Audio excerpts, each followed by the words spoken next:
Cool, I've just been talking this whole time and it hasn't been working. Thank you for telling me, House. I appreciate that. If we could confirm that it's working now, that would be appreciated. It should be. If what I'm seeing on my screen makes sense, it is correct. It should be working, okay. Damn. Damn, I'm calling y'all out. There were at least 4 people that also knew that my sound wasn't working and didn't tell me, so that's fucked up. No, you're good. Thank you. Thank you for letting me know. I'm glad it's working now. Um, yeah, I need to figure that out because the reason I had the sound off was because um I didn't want the starting soon screen to be picking up my sound on my mic, you know. So I wanted to make sure that there would be no sound leaking through. But maybe that's not what will happen, and I just gotta try that out in a different way or whatever, or figure that out. I'm not sure. But in any case, that's cool. What did I say while I was muted? um, oh, okay. So I hope you liked the animation at the beginning of the stream. Shout out to our friend Val, who might be here tonight. We will see. But he made that. There's also going to be one for when I'm dipping out for a second because, I mean, you know, I've got to be like, what am I trying to say? Oh, if I got to like use the bathroom or something, right? There'll actually be something on screen to tide you all over instead of just a blank screen, right? So that'll be fun. Um, okay, so I see we still have 5 people here who have stuck with me, even though, you know, we had a bit of a technical issue at the jump. I appreciate y'all sticking with me. So if you could say hi, make yourselves known, that would be pretty chill. I would appreciate that. Um, yeah, we've got a pretty stacked agenda today. Gonna be doing our Letterboxd recap, and then I have uh a year's worth of Blu-rays to catch up on. Um, in terms of an update, and then we'll be pulling that clip for the main channel. We're doing it like a real streamer, recycling content, you know. Um, so yeah, the last time I did a Blu-ray update was back when I was doing the audits, and they don't exist on this channel anymore. But I'm not gonna redo those, obviously, and like the all that stuff has been filed away at this point. So my shelf of like new arrivals is since February 2024. So like there's an obscene amount of shit that I have to go through. So, yeah, you know, we'll get through it. But I don't know how long that's gonna take. It might take like a while. So we shall see. And I've watched a lot of it at this point too, so you'll get like mini reviews and takes. And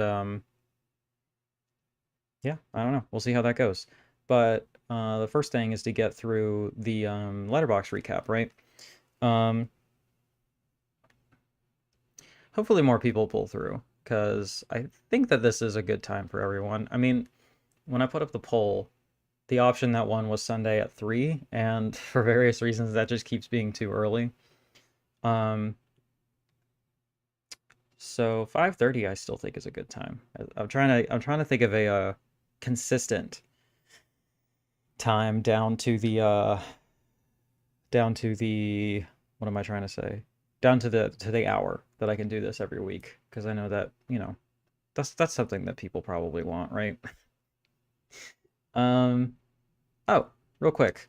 In my little feed of like notifications and stuff that has happened, I have a few new subscribers that we can go ahead and play the Godzilla sound for. So let's go ahead and shout these people out. Hell yeah. To Mama Noel. Thank you. I'm now realizing I need to put my earbuds in so that you all live in my ears and that we don't leak sound. Um, and then Mark Never Bad. Well, I trust you.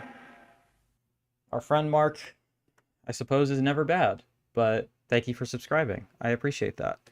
All right. What else? Oh, the tip goal for today. As opposed to like a general, like a specific fundraiser, this is all just going to be like general what my goal for the month, right? So this is just the goal up for the month of May, and we'll see how far we can get by the end of it. It would be pretty sick if we actually hit that goal. I mean, if we did, like, the long-term goal is to do this for a living, and that would honestly get me fairly close um, to making that a reality.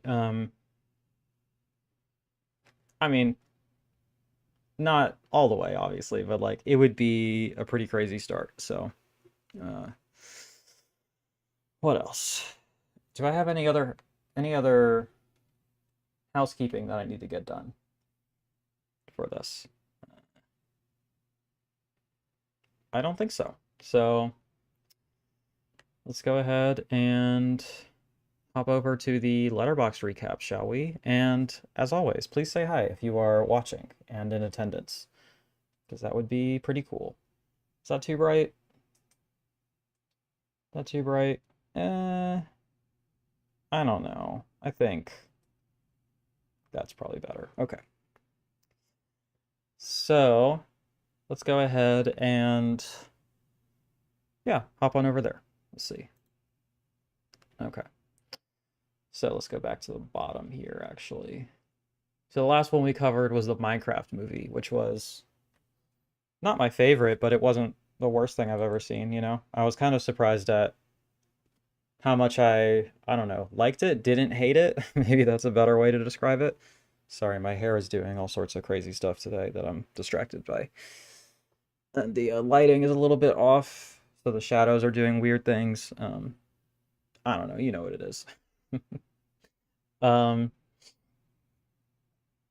so let's go ahead and get started with Sinners. We're going to talk about this movie twice because I watched it again last night at the theater.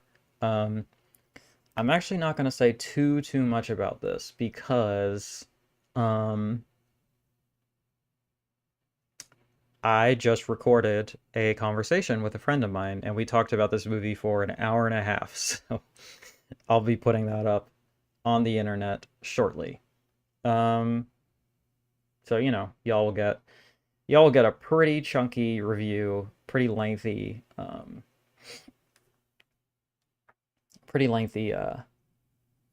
video of all my thoughts on this. So there's gonna be plenty of Sinners talk. Don't you worry. Um, okay, people that are in here, if you are shy and don't want to chat, that's totally chill. But if you could hit the like button at least, that would be very cool. That would help me out, and I would appreciate it. So yes. Also, I wanted to go ahead and plug a couple things because they're not performing very well, and I'm very proud of both of them. So, if you are interested, I have an in-depth analysis of The Shrouds, the new David Cronenberg film. So go check that out. And I also just put up a review. I'm sorry, a interview with Bill Plimpton, the um, legendary Oscar-nominated animator and filmmaker. We talk about the tune, and we talk about his most recent Blu-ray releases for Deaf Crocodile.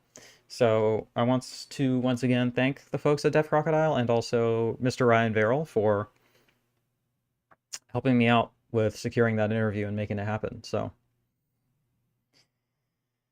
what else?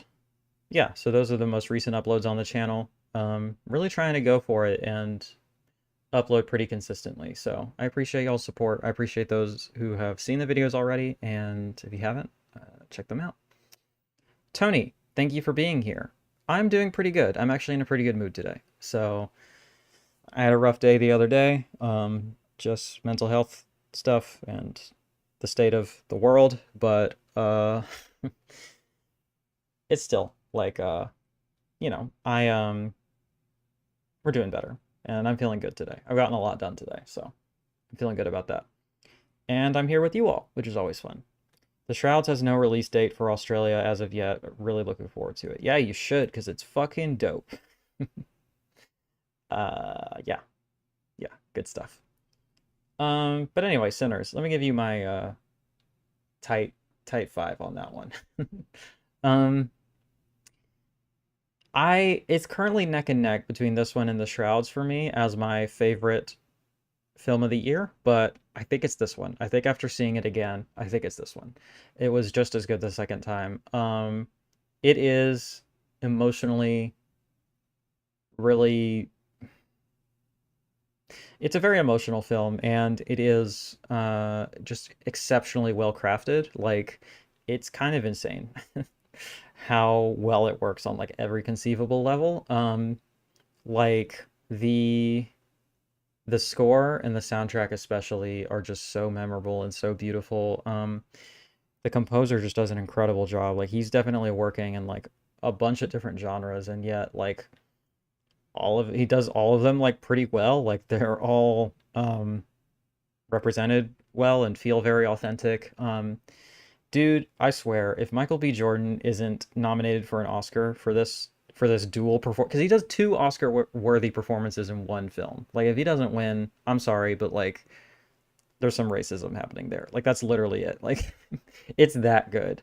Um, it's shot on 70 millimeter IMAX cameras. This time, this first viewing, I did get to see it in IMAX, and last night I saw it on a regular screen. It works just as well on a regular screen in terms of like the narrative and everything. Like, like you still want to make sure you see this in a theater, but if you can see this in IMAX, bro, like, it is so gorgeous, and like the scenes that are shot for IMAX just look unbelievable. If I had a 70 millimeter screening anywhere near me, I would drive out for that shit. Um, in fact, let me just quickly check if there are any even remotely close to me. Uh,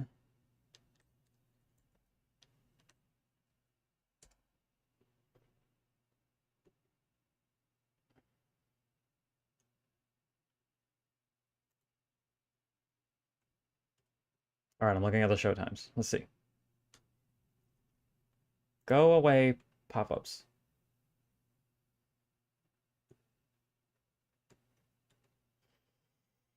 Mm, New York, LA, California, Florida. Yeah, it's not even close. I was like, if it was DC, honestly, I would think about it. But like, we're not even close here. So, that's not going to happen, I guess. But it would be really dope if it did. So, what can you do? Um, anyway. Uh, is there anything else I want to say about it? I mean, thematically, it's also like extremely rich and extremely like um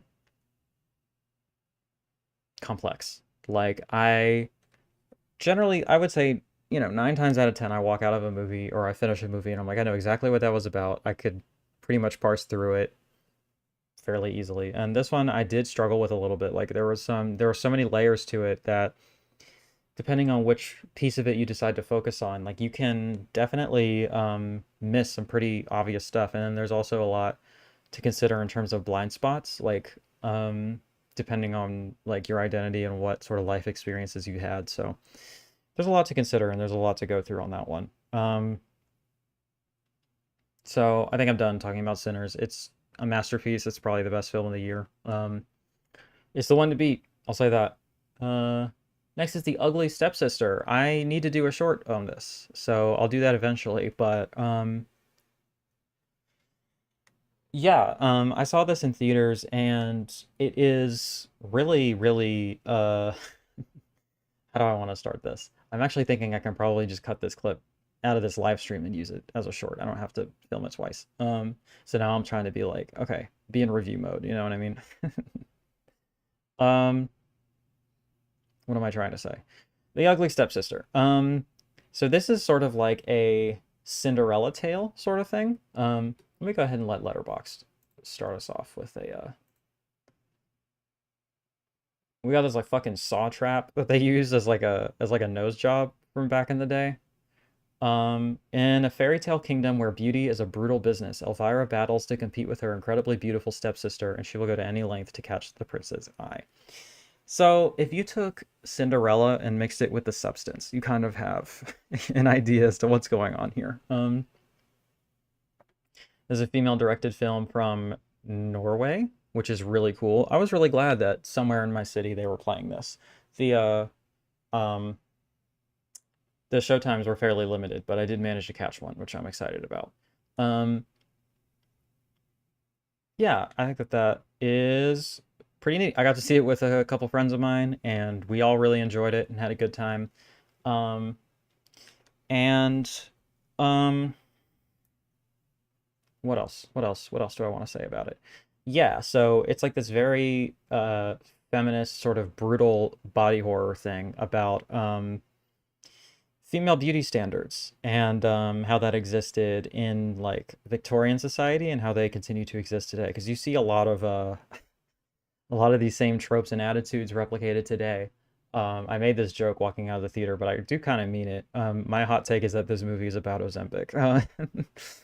Um, yeah, I don't know. You really feel for this girl, and like the lead performance is just really, really great. And yeah, there's some nasty shit in here that I had to look away from. That both of my friends were squirming about. It's a rough one. And oh, that's really funny. One of the characters has the last name Croninberg, which is a fun little homage to, the sort of uh big G fucking body horror dude. Yes, Tony, you must watch The Ugly Stepsister. I think you'll love it. I think anybody would love it, honestly. It's excellent. Um, so yeah. Uh, what else? What else do I want to say about this? I feel like I had another point. Oh, there's like some pretty graphic sexual stuff in here too. Like there is full hog, which is appreciated, and there is a cum shot in this too, which is it's something. So I see 10,000 people have seen this. That's pretty good. It's definitely not streaming anywhere yet, from what I understand. It might still be in theaters somewhere, but it's been out of my theaters for a while. But yeah, this one definitely gets an 8 out of 10 from me. I think it's absolutely delightful. If you loved The Substance, or if you like Raw or any of these kind of weird artsy body horror films, like you should absolutely go check this out. What's next? I think I'm just gonna do this going forward. Just have these open, assuming that there's nothing in there that'll get me in trouble. I think I should be good on this one. Theorem, Pier Paolo Pasolini. Oh, it's on US iTunes. Nice, thank you, Tony. So if you're an iTunes head, go check that out. um, what else we got? Theorem, yes, Pasolini. Been meaning to do a deep dive on Pasolini at some point, and I guess we're not quite there yet, but this was a nice opportunity to catch one of his bigger films. I watched this because I reviewed The Visitor for Punk Vacation, and this is a remake of that film. Or that is a remake of this film, is what I meant to say. um, yeah. Okay. There are only 923 words spoken in Teorema, but it says everything. A wealthy Italian household is turned upside down when a handsome stranger arrives, seduces every family member, and then disappears. Each has an epiphany of sorts, but none can figure out who the seductive visitor was or why he came. So this one actually reminded me quite a bit of The Shout, that one that we covered a couple streams back. It's also got things in common with The Plumber. I thought about that a lot too. It's sort of a similar structure or vibe. Look how great this poster is, by the way. Like that shit rules. But yeah, I'm a big fan of that poster for sure. This film, it's good. Like as I gave it a 6 out of 10, but it definitely drags. Like it's kind of tough. The pacing is pretty rough, and it's not. I don't know. A lot of the time, there's not a ton happening that is. What do I want to say? Um, Particularly gripping or whatever. It's definitely like an arty farty movie, which I know a lot of people are into, but and I'm also into, but this is just one that I guess struggled to get on my wavelength. See, we're at 12 people watching. Please say hi if you are watching this, and that would be very cool. I would love to know who is watching and who I am interacting with. Okay. Do you have the Pasolini 101 Criterion set? I do not. It's expensive, it's bulky. I heard some bad things about the packaging, and all of those films and all of those supplements are on the Criterion channel, so it's not something I'm going to super prioritize, but it is a beautiful box, and I would love to have it at some point. If I could find it secondhand, that would be really cool. Planet Mondo, thank you for being here, and thank you for being in the chat. I bought the Pasolini collection from Criterion, but the only movie I've seen by him is Salo. Yeah, that's my favorite one for sure, but I've also seen Arabian Nights. Let's go ahead and see actually which ones I've seen. Dustin Lewis, thank you for saying hello. It is good to see you. Thank you for being here. I've seen 3 of his films. Okay, so this one, Salo, and Arabian Nights. Yeah, I really, really like Arabian Nights. If you've never seen it, I don't know. All of his films are just, they're at least interesting, and they're ones that I'm going to think about for a long time. Like, I like Theorem more the more I think about it. It's just the actual, like, process of sitting down through it was a little bit rough. Like, I had a hard time paying attention, I guess. So there's that. Have I seen the movie called Pasolini? Willem Dafoe plays him. No, but I've thought about buying it from Kino so many times. Like, it's whenever it's on sale, I'm like, maybe this is the one. Maybe this is the one to get, or the time to get it, you know? But in any case, Arabian Nights is amazing, but you are right, Salo is amazing. Yeah, Salo is it's probably always going to be my favorite. I mean, I doubt there's anything that's going to top it, but um, Arabian Nights is great. You got it from a Kino sale for like $3. Bro, do they ever go that low? That's crazy. If it was $3, I'd buy it for sure. It's usually 10 when I see it. um, okay, next. The Wedding Banquet.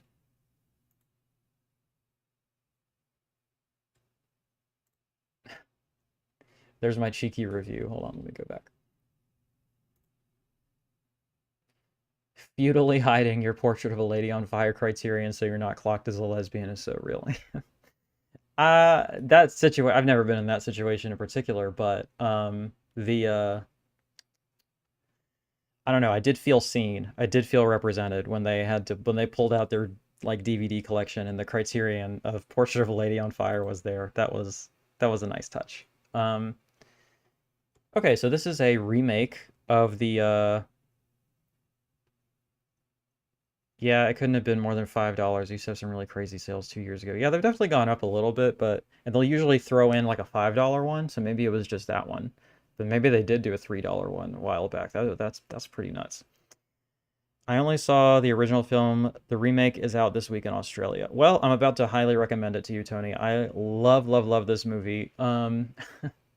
Yeah, I haven't seen the original. I need to get on that, but I would love to see it. And so this poster is really cute. I really like that at the bottom. That's adorable. Okay. Frustrated with his commitment-phobic boyfriend Chris and running out of time, Min makes a proposal, a green card marriage with their friend Angela in exchange for her partner Lee's expensive IVF.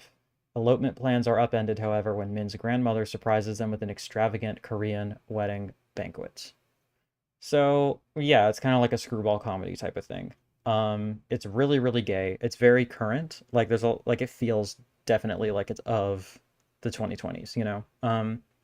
So I would say it's probably worth the remake and everything like that, you know what I mean? But again, I don't know. Maybe I love this so much because I haven't seen the original and like it wouldn't work as well if I had seen it and like, you know, it's just kind of doing the same thing over again. I'm not really sure how much this changes or anything like that. Um, but yeah, I just had the most delightful time seeing this. I saw this with my coworker, one of my best friends. We saw it at the theater before work, and we were the only people there. So that was unfortunate, but it is so delightful. I think all the performances in this are incredible. Bowen Yang, Lily Gladstone, but I think Kelly Marie Tran, she was the real MVP here. She was just incredible. Like, she is doing a lot in this movie, and it's really admirable to me. I guess she was in Star Wars, so that's cool. And the Cohasset snuff film. Okay, that looks intriguing. But yeah, she's incredible, and I like her eyeliner in this picture. What else we got?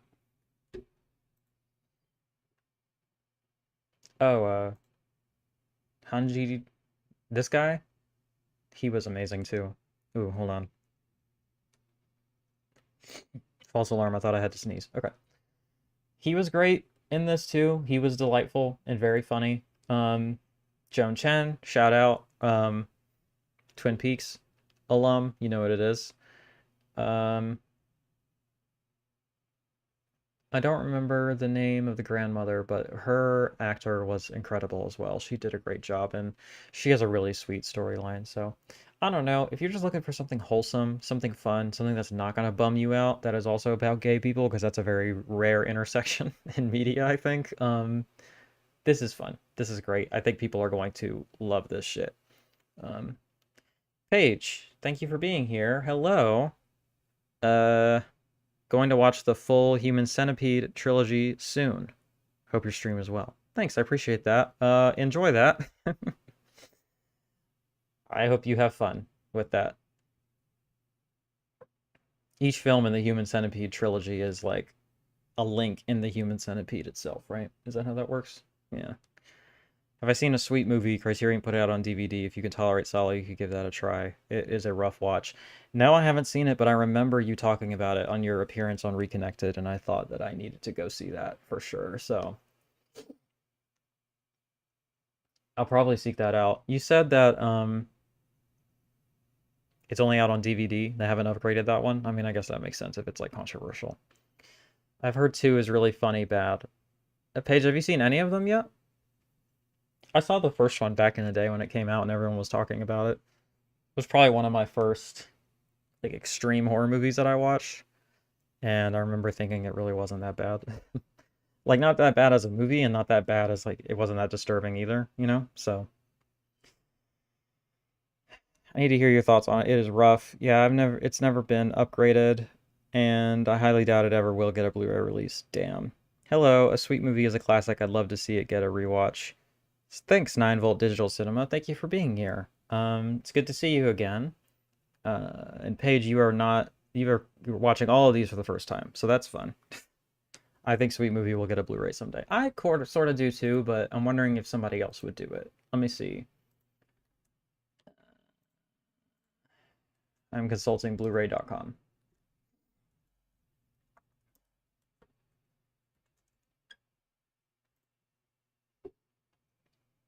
That is an intense poster. See all releases. It has a Blu-ray listed on Blu-ray.com, but like I think somebody just put this in here like as a placeholder or by mistake because it doesn't have a studio or anything listed. Yeah. Yeah. I mean, look, honestly, I could see Severin or Vinegar Syndrome or any number of like Distropix. Like I could see a number of labels doing this for sure. Um, so I don't know. I don't know. We'll just have to wait and see. All right, moving along.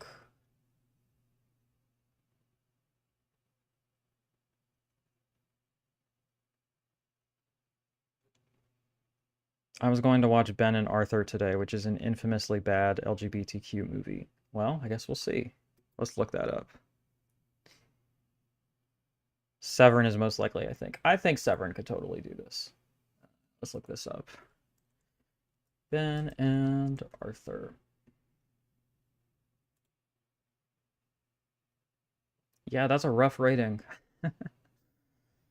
Love calms the soul and so does revenge. A pair of recently married gay men are threatened by one of the partner's brother, a religious fanatic who plots to murder them after being ostracized by his church. I mean,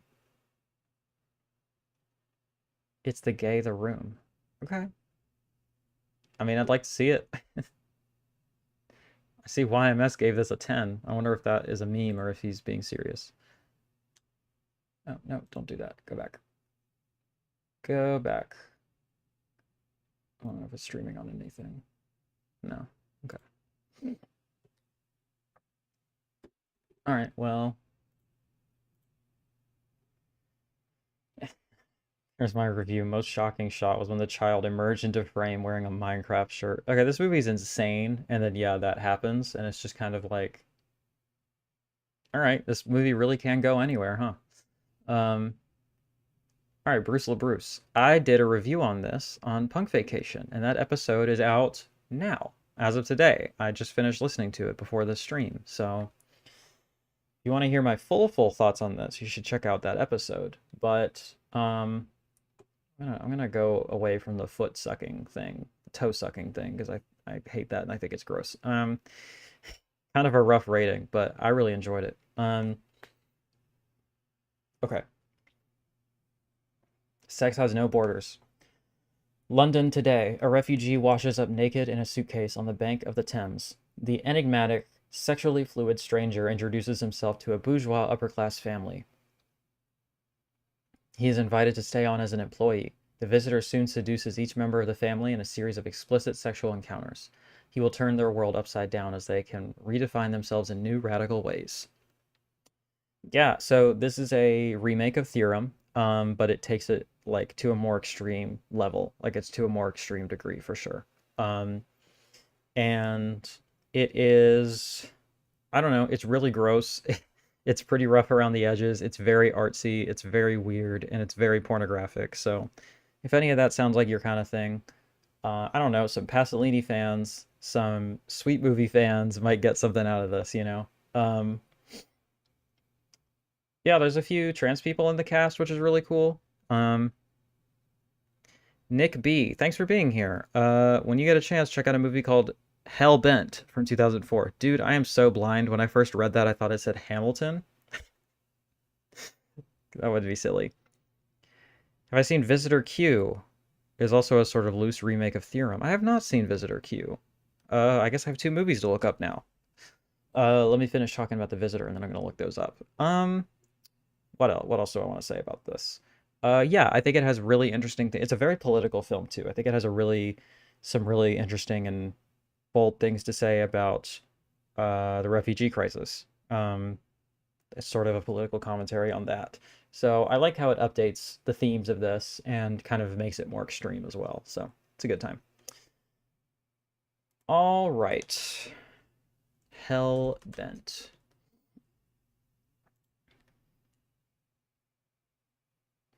I mean, looks fun to me.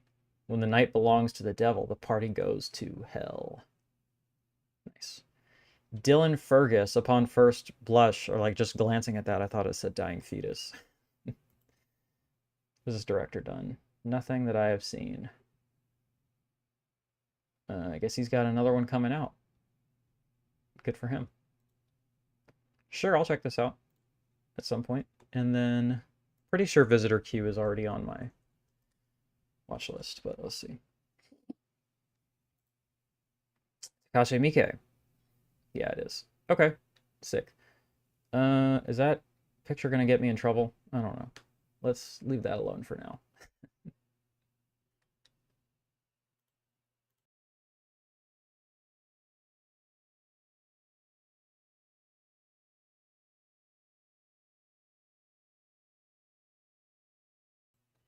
Okay, next is The Car. I watched this because God Awful Movies did an episode on it. It's not a Christian movie. It's very, very loosely tied to any sort of Christianity or Christian lore, but it is pretty rough. So I guess it's fun for that. It works on that level, right? The Car. Is it a phantom, a demon, or the devil himself? The Utah community of Santa Ynez is being terrorized by a mysterious black coupe that appears out of nowhere and begins running people down. After the car kills off the town sheriff, Captain Wade Parent is determined to stop the murderous driver. This poster is sick. Like, we can at least admit that, right? Like, this shit rips. But this is Jaws, but it's a car instead of a shark. So, you know. Yeah, it's kind of boring, honestly. Like, there's fun parts of it, there's fun things about it, but overall, it's just kind of dull, to be honest. So, It's fine. 5 out of 10. I think this would play well with a crowd. I'll say that. Yeah, it is a nice poster, right? It's so sick. Next I watched the Arrow 4K of Alice Sweet Alice. This is a first time watch for me. It was nice to finally get to see this. I gotta say the Arrow looks good, but it doesn't look like that great. I wonder if the Blu-ray just looked great already and it's just not the best source material or what, or if the Blu-ray looks terrible and this is like an insanely nice restoration. I'm not sure, but in any case, the 4K looks good, but not like anything that blew me away. Just a kind of heads up. Um, If you survive this night, nothing will scare you again. Alice is a withdrawn 12-year-old who lives with her mother and her younger sister Karen, who gets most of the attention from her mother, leaving Alice out of the spotlight. When Karen is found brutally murdered in a church, suspicion starts to turn toward Alice, but could a 12-year-old girl really be capable of such savagery? It's an interesting question, for sure, right? We're up to 16 people. That's very cool. Just a reminder that the tip button is on if you want to contribute to the stream and contribute to the channel and contribute to my financial independence. That would be appreciated. Make sure to hit the like button. Make sure to be active in the chat. I appreciate you all being here. The Blu-ray update is coming soon, I promise. The Blu-ray looked fine to me. Okay, so... Okay, you know what? Actually, I know that this is a public domain film and that Arrow was the first to actually clean it up, so I'm sure the Blu-ray looks great. And then the 4K is just, you know, like a HDR pass and upgraded resolution of that. So you might be good with just the Arrow Blu-ray in that case. But this is a really great movie. I really liked it. It's very, very anti-Catholic and very beautiful because it relies a lot on the Catholic aesthetics and stuff like that. It's got some great, great performances across the board. It's got, I mean, this is definitely, I mean, unless you're saying that a giallo has to be Italian, this is a giallo. Like, the only difference is that it's American and not Italian. Everything else is exactly the same, you know? And, you know, if it's going to be placed in that genre, it's one of the better ones for sure. Like, it's definitely up there, so. I will say there's some low-key fat phobia and homophobia going on in this. That's not great, but what 70s horror film isn't just a little bit problematic as a treat, right? Anyway, I enjoyed this, and a great poster. I mean, that's a banger, right? So, I like how she's coming out of a paper bag. That's fun. Okay, what's next? The Shrouds. I did an analysis of this. You should go watch it. That would be very cool and appreciated. So go watch that, but I will just read my review of it. What an absolute treat to get to see a brand new bona fide Croninberg masterpiece in theaters on my birthday with a sex scene so uncomfortable it caused walkouts no less. So yes, I did get to see this the night of my birthday after last week's stream, and yeah, there's a pretty intense sex scene in this. It's very explicit, but more so what they're saying is just so uncomfortable that yeah, a couple walked out like not happy and looked very uncomfortable. So, and then, you know, I try to give people the benefit of the doubt, like maybe they're going to the bathroom, you know, they did not come back. So the man still got it is all I'm saying, right?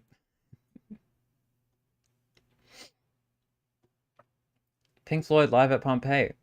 This is another theater watch. IMAX.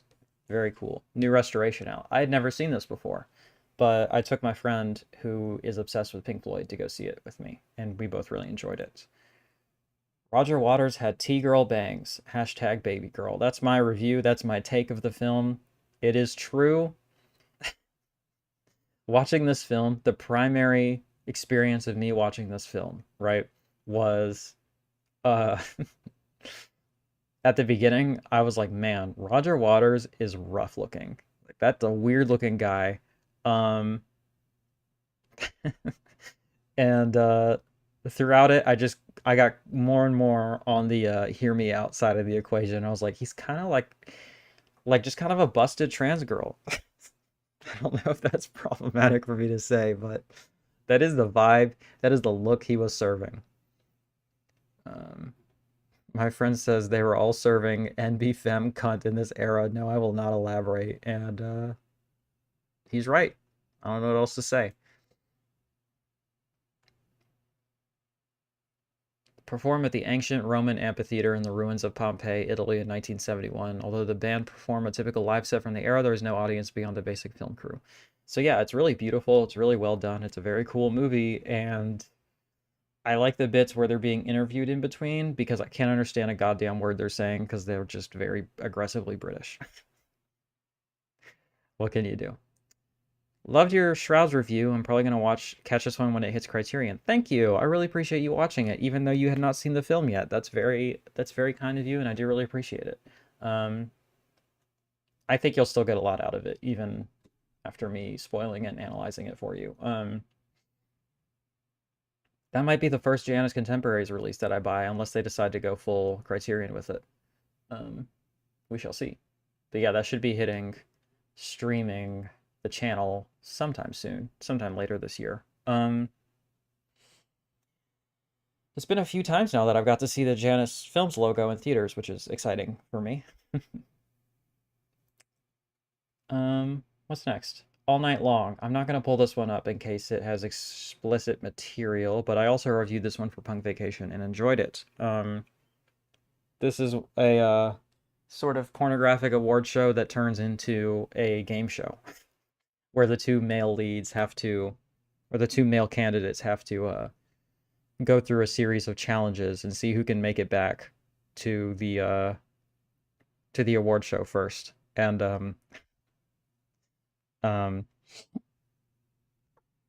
who can make it to the award show first, and whoever makes it back first wins the award, right? This has, what's his name? Let me pull it up over here, because I don't want to get in trouble with the YouTube law.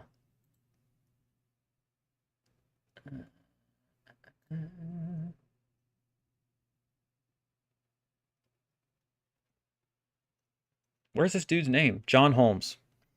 Knight of the World, thank you for being here. Shout out, how you doing? Good to see you. John Holmes, this dude has the... This will be a fun thing for you to walk in on. John Holmes has the most enormous penis I've ever seen. I mean, it is completely insane and deranged. I cannot believe it is a straight up elephant trunk between this man's legs. He's got the third fucking leg going on. Like, it is crazy. I'm doing good. I'm glad to hear you're doing good, Knight of the World. Thank you for being here. I appreciate it. Real quick, while I'm over here, not in screen sharing land, I'm going to go ahead and change my Letterboxd settings. Hi, Quinn. Thanks for being here. I'm going to change my Letterboxd settings to blur out any adult posters, just so I don't get in trouble.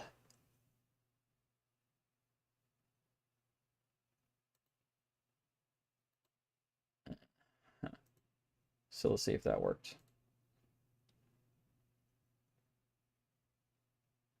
Cool. Now I won't get demonetized if I accidentally pull up a crazy fucking poster on accident. Okay. So let's go back over here. And next, I watched Warfare. I got to see this one in the theater as well. And I think I'm going to do a video on this, actually. I think I'm going to do a full analysis on this. Let's see. From Ray Mendoza and Alex Garland. Everything is based on memory. A platoon of American Navy SEALs on a surveillance mission gone wrong in insurgent territory. A boots-on-the-ground story of modern warfare and brotherhood told in real time and based on the memory of the people who lived it. So, the big controversy here is on whether or not this is like a condemnation of the Iraq War or like pro-US military propaganda. And I think it can and is, or I think it can be and is both. But I think it is more so the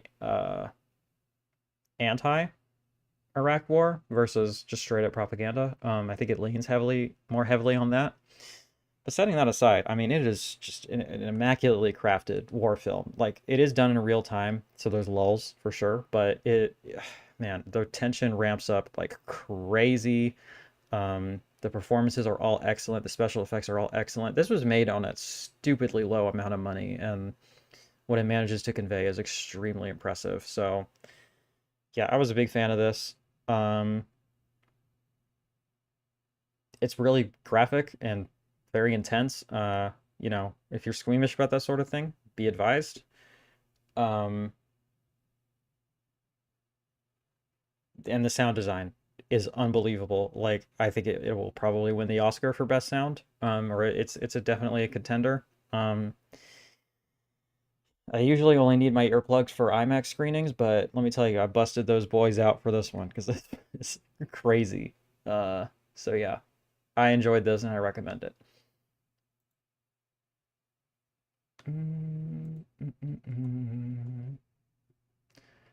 Next we have Tapestry of Passion.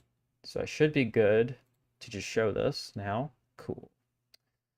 Private Detective Johnny Wadd is hired by Jean Osborne to investigate the murder of her brother Tom. Johnny soon discovers that the culprit is a woman calling herself the Black Widow who operates an underground S&M club.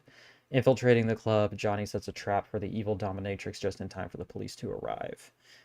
Well, that's kind of the whole plot. Thanks, Letterboxd. I don't know. I feel like, generally speaking, people are less worried about spoilers for these sort of movies, but pick something up over here while I'm thinking about it.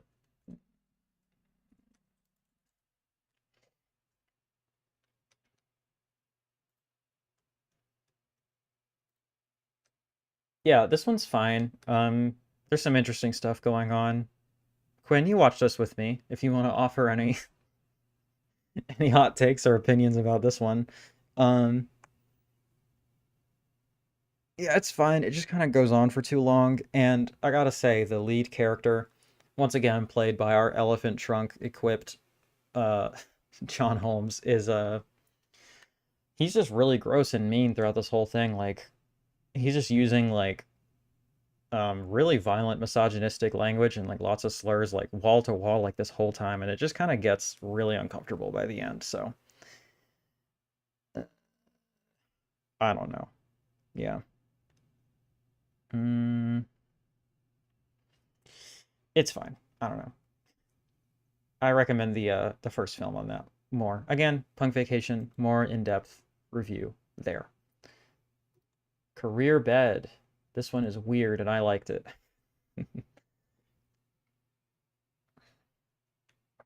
Yes, no thoughts, just weird. Yep, that's about right. Um, so this is the last double feature that I reviewed for Punk Vacation, and that is up now, so go check that out for sure. What Mrs. Robinson did is no comparison to what Mrs. Potter did in this film, does in this film. A mother is determined that her daughter will be a movie star and will do anything and have her daughter do anything to make it happen. So this is like an X-rated version of like the story of Jeanette McCurdy or something like that. Like this completely fucking abusive mother trying to make her daughter a star, but in this one, instead of psychological abuse, it's just straight up sexual abuse. Shout out Jennifer Wells. Gotta be one of my favorite people in this space. She's just incredible. It's directed by Joel Reed, who was kind of a scumbag guy. Kind of sucked, honestly, but I've seen half of his movies at this point, and I like all of them, so I'm not sure what to make of that. But I guess I'll check out the other three eventually, see how those hold up as well. But in any case, yeah, the movie's just really bizarre. But I think it's shot really well, and I think it is compelling, and I think it is performed really well. So overall, I liked it. And then we have Sex by Advertisement, the other one in the double feature there. Wow, this is a long thing. I guess let's read it. You'll be shocked, amazed, and maybe just a little bit creeped out by the things you can find in your newspaper's classified ads in this vintage sexploitation mockumentary from Joel Reed. Georgina Spelvin serves as host and guide to this exploration of the sexual netherworld, which can be accessed through discreet ads placed in underground newspapers and on public bulletin boards. We meet voyeurs looking for good peeping spots, homosexuals on the cruise for new partners, masked swinger clubs, nudie photographers trolling for naive new models, a man who makes a good living providing S&M enthusiasts with leather gear, adult film societies screening stag movies for heavy-breathing fans, and lonely hearts clubs preying on unsuspecting bachelors looking for relationships with teenage girls. I'd like a little bit of credit for doing that sentence in one breath. Director Joel Reed, who would later make the bizarre horror comedy Bloodsucking Freaks, and actress Jennifer Wells, a Mather star in 1970s adult films, can be spotted in cameo roles. This one's weird. It's definitely like a vibes-based movie. There's not a lot of plot going on here. It's just kind of weird shit. Yeah, just a kind of classic exploitation film. I don't know. It exists for sure, and I think it would be fun to have on during a party or something. So that's that one. And then that's it. The others are just rewatches that we already covered. So, all right. Um, that's the recap for this time. How we doing? Checking in. We have 15 people here. Thank you all for being here. I appreciate it. Thanks for watching. Let me know if you have any thoughts that you want to share before we get into our Blu-ray update, which will be extensive. I'm going to take a drink of water real quick. Coming up on an hour, so I mean, this next part will be at least an hour, so, you know, that'll get us to our 2 hours for this time. Next week, I'm going to try to get my reviews up for the review copies that I received from Deaf Crocodile and TerrorVision. That's my goal for next week, so hopefully, now that I've said that in public, out loud, my brain holds me to that. So, we'll see.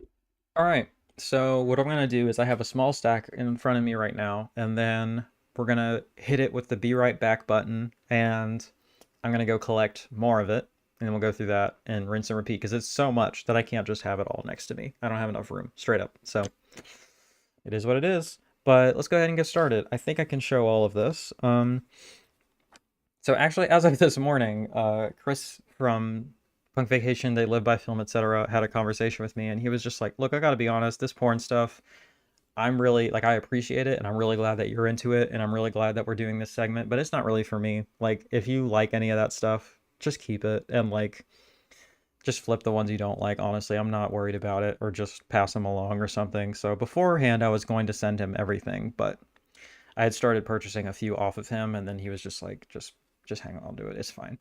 So this first stack is stuff that I was going to send to Chris, but now am keeping. And then there's a smaller stack of stuff that I'm going to be probably selling pretty cheap. So, um, first one, Little Orphan Sammy and Little Blue Box, the little double feature. I reviewed all of these for Punk Vacation, so I'm not going to just say that from the jump, or like I'm not going to repeat myself on that every time. But if you want to hear in-depth reviews on these, go check out those segments for sure. Tony, no worries. Step out, do your thing. I will see you back soon. Next is Neon Nights. It's a Cecil Howard film that I really enjoyed. Really beautiful cinematography stuff going on here. Let me move my camera just a little bit to make my life easier. Okay, there we go. Yeah, I don't know, weird stuff, but I enjoy it, so what can you do? Yeah, I don't know. This is just a really artsy movie, really beautiful stuff going on here. If it's kind of like if you enjoyed Corruption, I think you would enjoy this.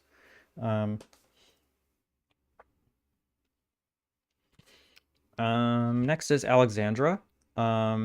This is a remake of like a classic Hollywood film, which is interesting.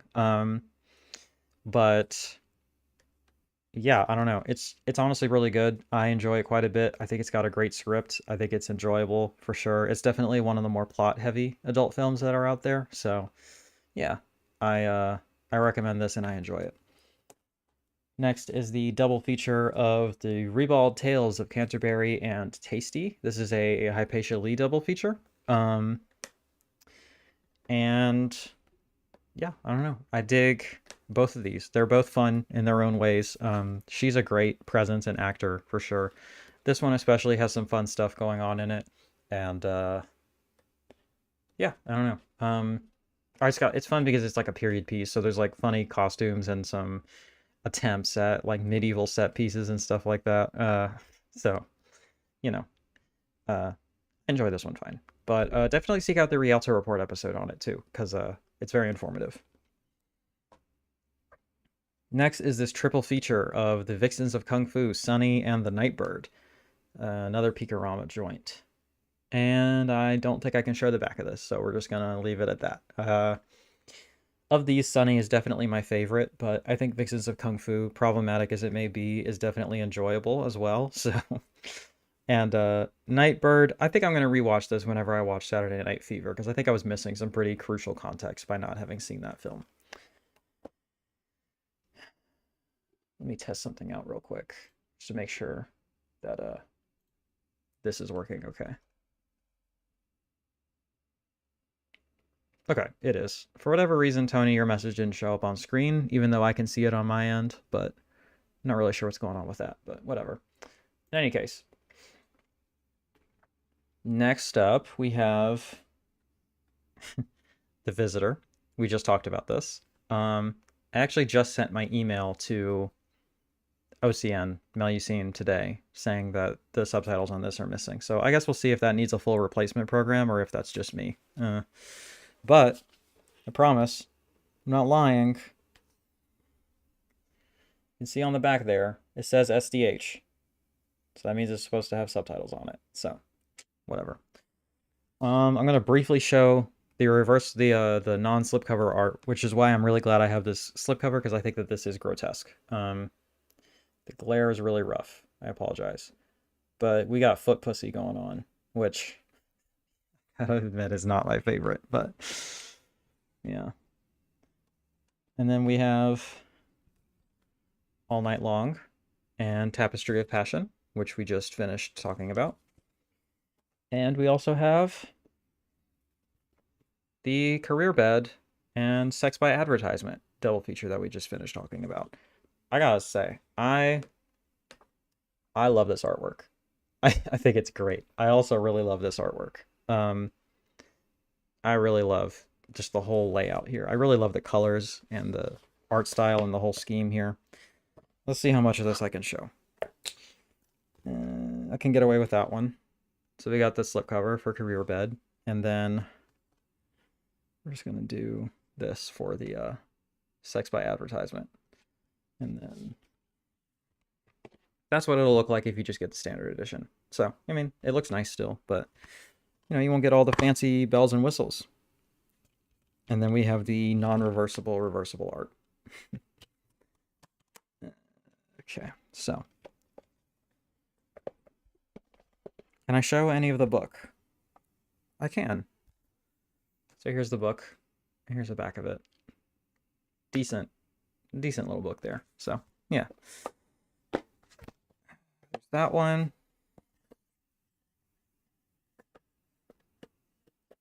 Real quick, I'm going to go ahead and look up who did the art on that so I can call them out, because it's the second time now that I've talked about how much I like that artwork and haven't actually called out who did it. So let me pull this up real quick.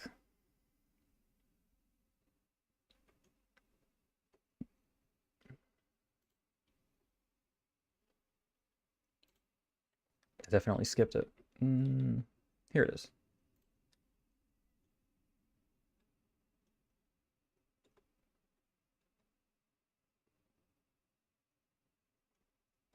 Does it say? Richard Hilliard. I'm not familiar with that name, but shout out Richard Hilliard for the really great artwork there. Okay. So I'm gonna, what label is putting these out? This one in particular, here, let's go over here. This one in particular is Distripix. It is a sub-label of Vinegar Syndrome. Yeah, and they put, all of their sets look like this. They're all really nice, actually, so. And actually, real quick, I will, nah, you know what, I'll leave that for another time. I'll just leave that as it is. was gonna say I have two more of their releases that I'm gonna be passing along, but we'll leave that. We'll leave that alone for now. All right. Hopefully the sound still works when I do this, or doesn't work, or whatever you want to call it. But I will be right back, and with me, I shall return with a huge stack of shit to go through. So, BRB.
All right, y'all. Thanks for your patience. That took longer than I thought it was going to, honestly. Mm, in retrospect, this was maybe a bad idea. I have so much shit to go through, and I have like no space over here to do it. Um, so there's just like nothing here. There's like no room here, so that's frustrating. But what can you do? In any case, we're gonna try to go through this next section kind of fast because this is all my. This is basically, with the exception of the January titles, this is the entirety of the Vinegar Syndrome subscriber slate from last year. It's probably going to be my last year as a subscriber. I'm not subscribed this year, and I kind of don't regret that choice, so I'm not sure that I'm ever going to do it again, so this will be our last thing. But just real quick, let me run that back. Adam Zalonis has become a member. Thank you for signing up for the channel membership. That is very cool indeed, and I appreciate it. There's always a link in the description to do that, so if y'all want to be channel freaks, as it were, yeah, feel free to hop in. Cute BRB animation. Thank you, 9-Volt Digital Cinema. I appreciate that. Shout out to our pal Val, who created that one, and it's the same one that's for our starting soon. So, yeah, thanks. I appreciate that. All right, let's go through these. First of all, I actually forgot that there are a few more titles that I have received through Punk Vacation, so let's go through that. This is Through the Looking Glass. Again, check out my review on the pod. We have the beautiful gold foil stuff going on here, and then we have their trademark sort of ribbon packaging here. This one, I guess there weren't too many variations in artwork they could use, but so it goes. And then let's get that out if we can. Hello. Oh no. Is it stuck again? These guys like to get stuck. Oh no. Hello? Well, rip me if I ever want to watch this movie again. It's not coming out. I don't want to break it. And I don't know why it's stuck. Like, I can't tell if there's like something sticky or if it's getting caught or something like that. Is unclear to me. Okay. I literally can't get that out, so that's interesting. Is this the exact same thing that happened in the Punk Vacation announcement video that I did? Like, because that would be crazy if it's stuck again like this. Thank you all for hitting the like button, by the way. I see we're up to 12. We've definitely had more than that throughout the night, though, so we should get those numbers up a little bit, is all I'm saying. That is just in there. I don't know what to do, honestly. Because one of these days I might want to watch it again. There we go. Jesus Christ. Why is that getting stuck? I don't know, but in any case, I hope it was worth it. Here's the here's the artwork again. Yeah. And then it's the same. They really only had 2 pieces of artwork to work with for this one, so. Well, let's see if the same thing happens with this other guy. Because we also have...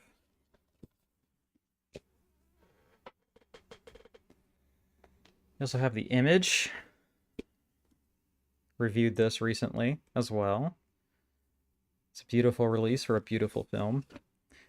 I see my chat reset on the screen here, so if you want to refill my chat for me, drop your comments.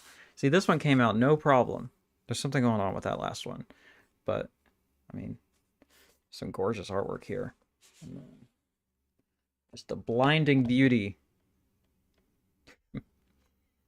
And then, can I show this? Can I get away with this? I think so. I don't think there's anything too scandalous here, so that's fun. And then, yeah. That's what your standard edition is going to look like. You're going to be missing these several layers of packaging here.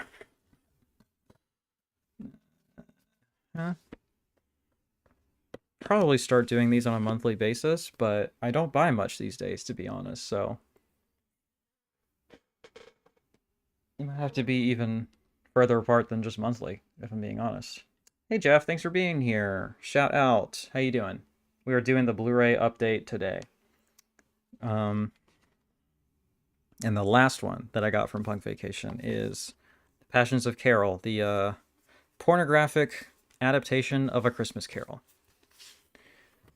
You have your God, the glare is so bad, dude. I don't know what to do about that, but there you go. It's a fun movie. I don't know that it's good, but it's fun. Moving along, here is almost the entirety of the Vinegar Syndrome subscriber slate. So just add 3 releases and you'll know exactly the kind of output you can expect if you subscribe to Vinegar Syndrome. So here we go. About $1,000 worth of stuff. We're out here. I feel like I'm doing like a cash. What do you? This is embarrassing. Like the fanning out the cash and shit. You know what I'm saying? That's what I feel like I'm doing, but I'm not. I'm good. We just been chilling and watched Revenge of the Sith. Hope you're doing well. I'm doing pretty good. What do you think of Revenge of the Sith? I think it's pretty good. I mean, it's not like amazing or anything, and I have pretty big problems with it, but overall I think it's really bleak, fucked up, and seeing that in the theater is a fairly formative memory for me. So in any case, let's get started. And I've actually seen a lot of these, so I can kind of talk about them too. But we have Spanish Bloodbath. There you go. I love this artwork, but essentially this is 3 Spanish giallo films. You know how it is. I've decided to not get The Golden Child. I'll grab it on a sale down the road. What is The Golden Child? I don't remember.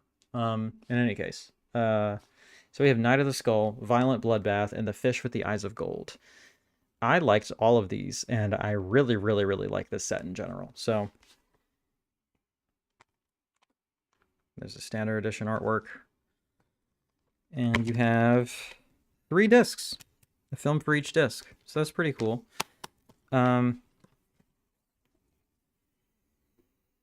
Yeah, so Night of the Skull. This is the first Jess Franco film that I've watched that I actually like, to be completely honest. His stuff has not typically been for me, historically speaking, but this one I really enjoyed, I gotta say.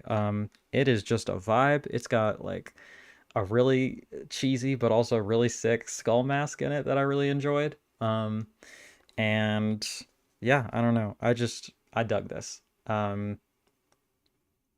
It's been almost a year. Actually, it's been over a year since I've seen it, so please forgive me for not remembering too much about it. But I was going to do reviews for these once upon a time, and then that just kind of went by the wayside. So, Violent Bloodbath is a sort of detective story. I say that as if that's not completely obvious by the fact that I just said that they're all giallos. Oh, it's the Eddie Murphy movie VS just released in 4K, popular in the 80s. That Spanish Bloodbath set is good. Yeah, it's sick. I'm not a Franco fan either, never have been. Yeah, I mean, he has so many films. I feel like one of them has to be good, right? And I found one that I like, but I still haven't seen some of his big ones. So I'm going to keep trying. Vince, hi, thanks for being here. Jess Franco's best work is in black and white. Interesting. Okay.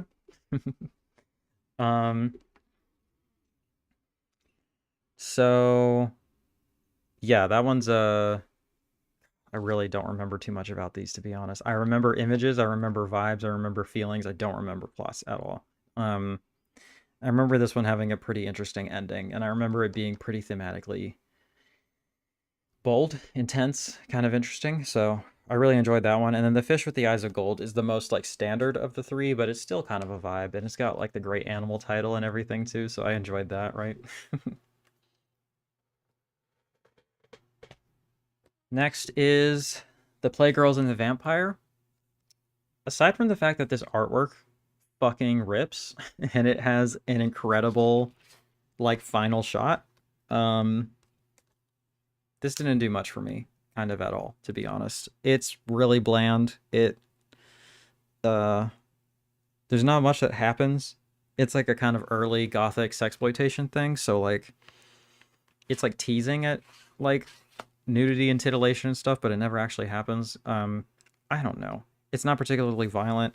It's not particularly like atmospheric. It's just kind of a lot of nothing and then some cool shots, you know? Um, but I think I'm probably gonna sell this, honestly.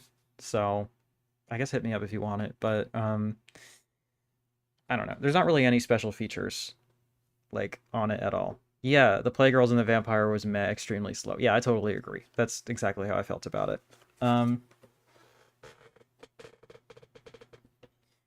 highlight for me from February was Phase 4. I fucking love this movie. It is so good. Saul Bass. You know, people were shitting on the cover for this. I think it's dope. I really like it. I like all the ants and the on the white. I think it's very cool and fun. Um, and then, I mean, you have this sort of interesting image here, which I enjoy, and then you have this dope ass original poster. I mean, that's a classic. Like, so if you're not familiar, Saul Bass is like a really legendary like poster creator and title design creator. So he really knows how to create memorable, uh, iconic images, and this is no exception for sure, right? So yeah, I love this movie. It's got a booklet in it too. You know, I guess I could still do a full-length review for it because I have all my notes written, but I mean, at this point, it's been over a year, so I don't know. It's just not going to be. I don't think it's going to happen. But I love this movie. I think it has a lot of really interesting things to say. It's very political. It is very existential, very philosophical, and this has the like previously cut sort of ending sequence, which I think really I think it's pretty necessary, and I think it puts a cap on the whole thing in a way that's really well done and effective. So, um, I love this movie. I definitely recommend it if it goes on sale or something. For this upcoming sale, I recommend you pick it up. But if it ever shows up in like a subscriber week sale, absolutely pick that shit up. And there's tons of great features on it too. I went through all of them because I was going to review it, but alas, I think I've pretty much decided I'm done with the Vinegar Syndrome reviews, but I do still want to watch all of this and do a ranking video. Would like to do that to kind of send off this era of my career, as it were. Phase 4 fucking rules. That was one of the top releases of the year for me last year. Was stoked to finally get rid of my DVD. I mean, it would be one of my top ones as well. Like, it is so sick, and I loved it. So, yeah. Next is a double feature of Spectres and Maya. I enjoyed both of these. I don't know. I gotta be honest, I don't remember much about them, so I guess they weren't particularly memorable. I think these are...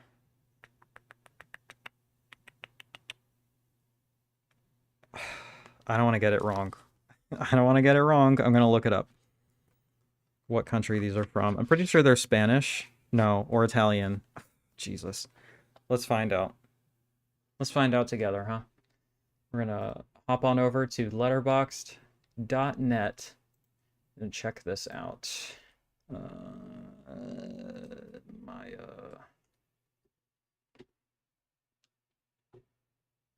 not the most search friendly title.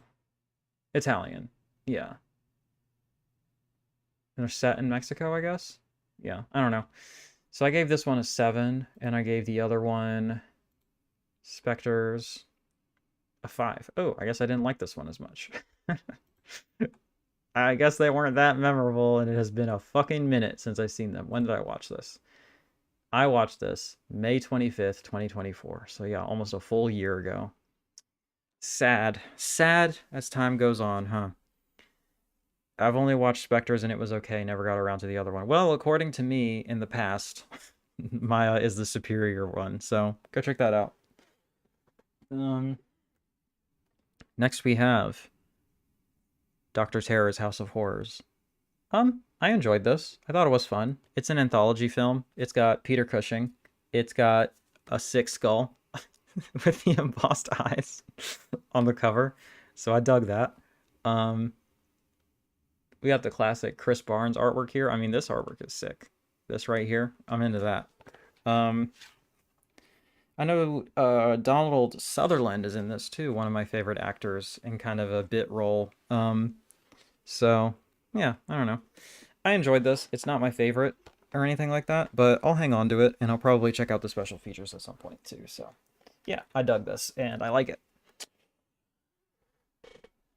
This is definitely a strong candidate for my favorite Vinegar Syndrome release of the year. I mean, we'll see as I get through the rest of these, but I loved this one. Real quick though, I finally watched Hereditary, although I think they are okay. I'm not a huge fan of the new horror of Ari Aster, Robert Eggers, etc. That's a bummer.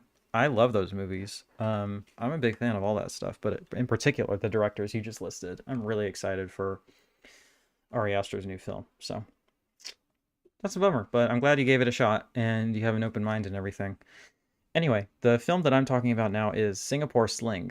This movie kicks ass, dude. It is so fucking nasty and gross. I love it. I think it's great. Um, yeah, what a delightful, delightful film. Yeah, it's disgusting. Like, this is among the more extreme films I've seen as well. Look at that great original cover art there. Great stuff. Okay, I see Night of the World. Now we're on the same page. Singapore Sling. Hell yeah. On a dark and stormy night, mother and daughter, a wealthy pair of psychopathic killers with a penchant for murdering their servants, happen upon a badly injured man laying dying in the mud. Bringing him back to their opulent villa, they begin nursing him back to health, naming him Singapore Sling in the process. As soon as he is well enough, the twisted duo begins subjecting him to every manner of torture imaginable. So that's the kind of thing you can expect here. A lot of gross shit, a lot of sexual stuff, a lot of violence and torture. I mean, all my favorite things, right?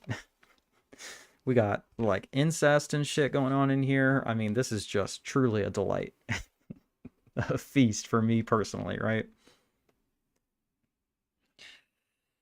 Jeff says that release was great, was super excited when they announced that one. Not for the faint of heart. Not for the faint of heart, indeed. This one goes hard. Next we have China O'Brien and China O'Brien 2. So the Cynthia Rothrock stuff, you know, not my favorite stuff here. Adam says, "Hi, I'm finally able to join the chat. I just became a member a few minutes ago. Love your channel, and the Bill Plimpton interview was great. Thank you for your support. Thank you for signing up. Thank you for being here, and thank you for your comments about that video. I'm very proud of it. Thank you for all the kind words. As you can see, fellow chatters, if you sign up, you get a cool little emoji next to your name. My man Adam has the VS little logo guy right now, so." And it upgrades the longer you stay signed up. So, pretty neat. Meredith Harold is great. I am going to assume that's an actor in the Singapore Sling. Let's see.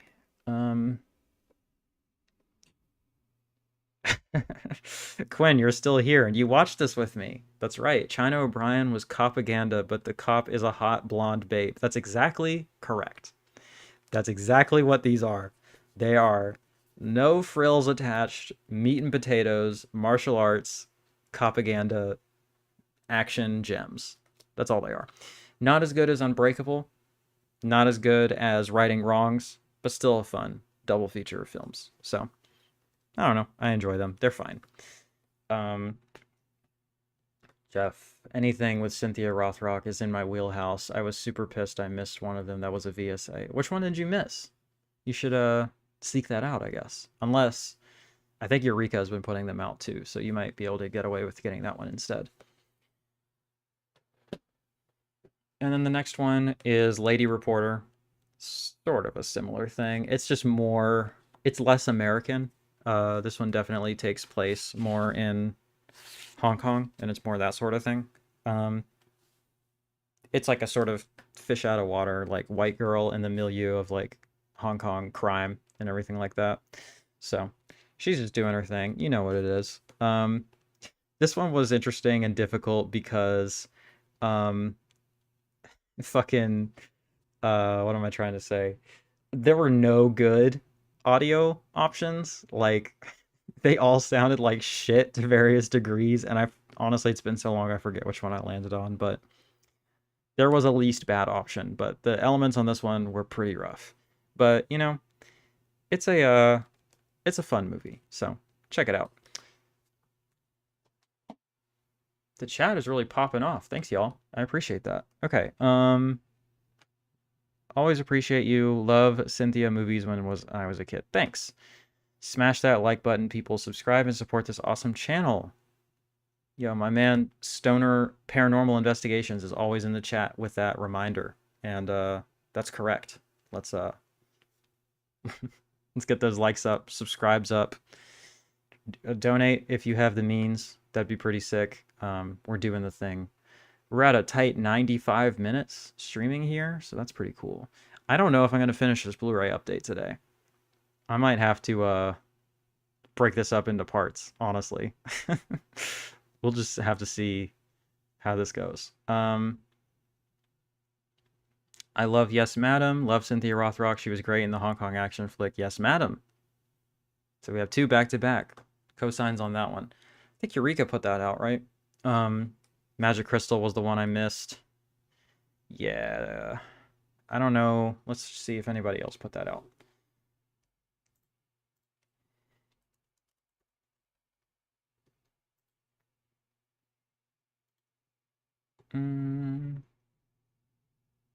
It looks like that's it.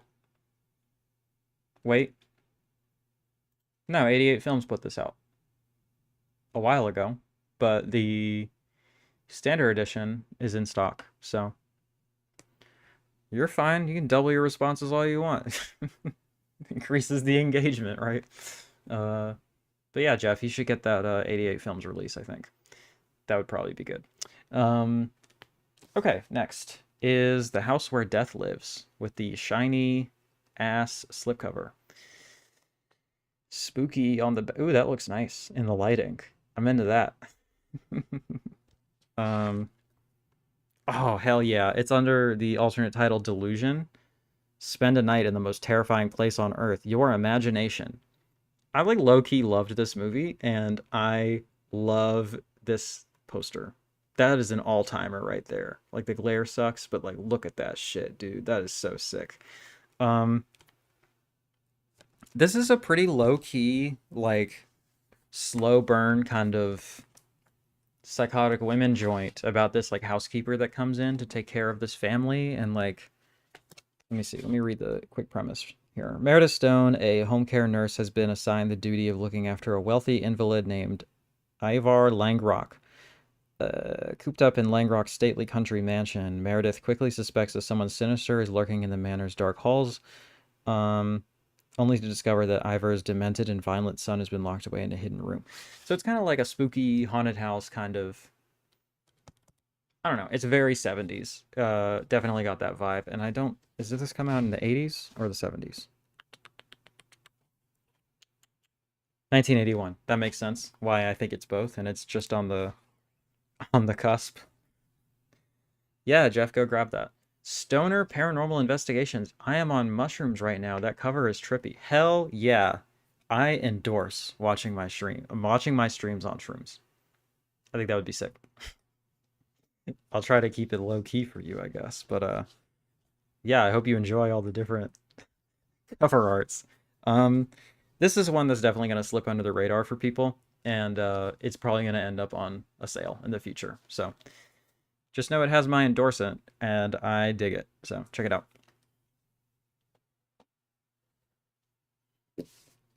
Next we have Witch Story. Yep. And then that's a fun cover right there.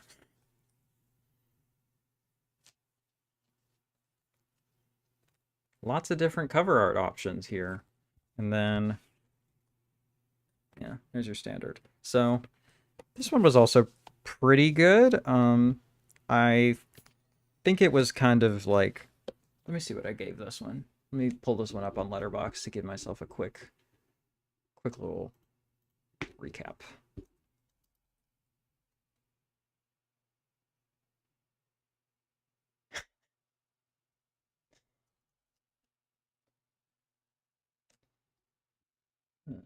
Okay.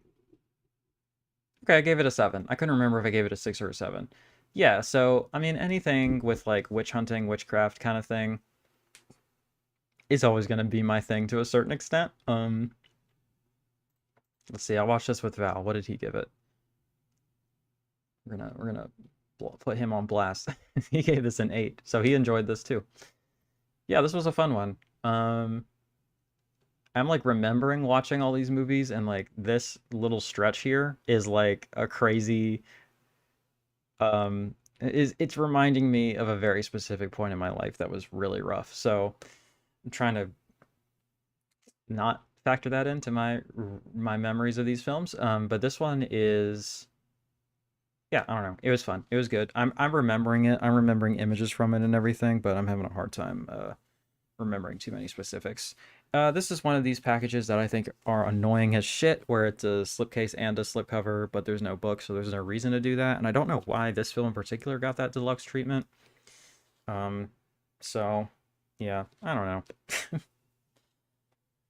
Catch up on some chat here. Um,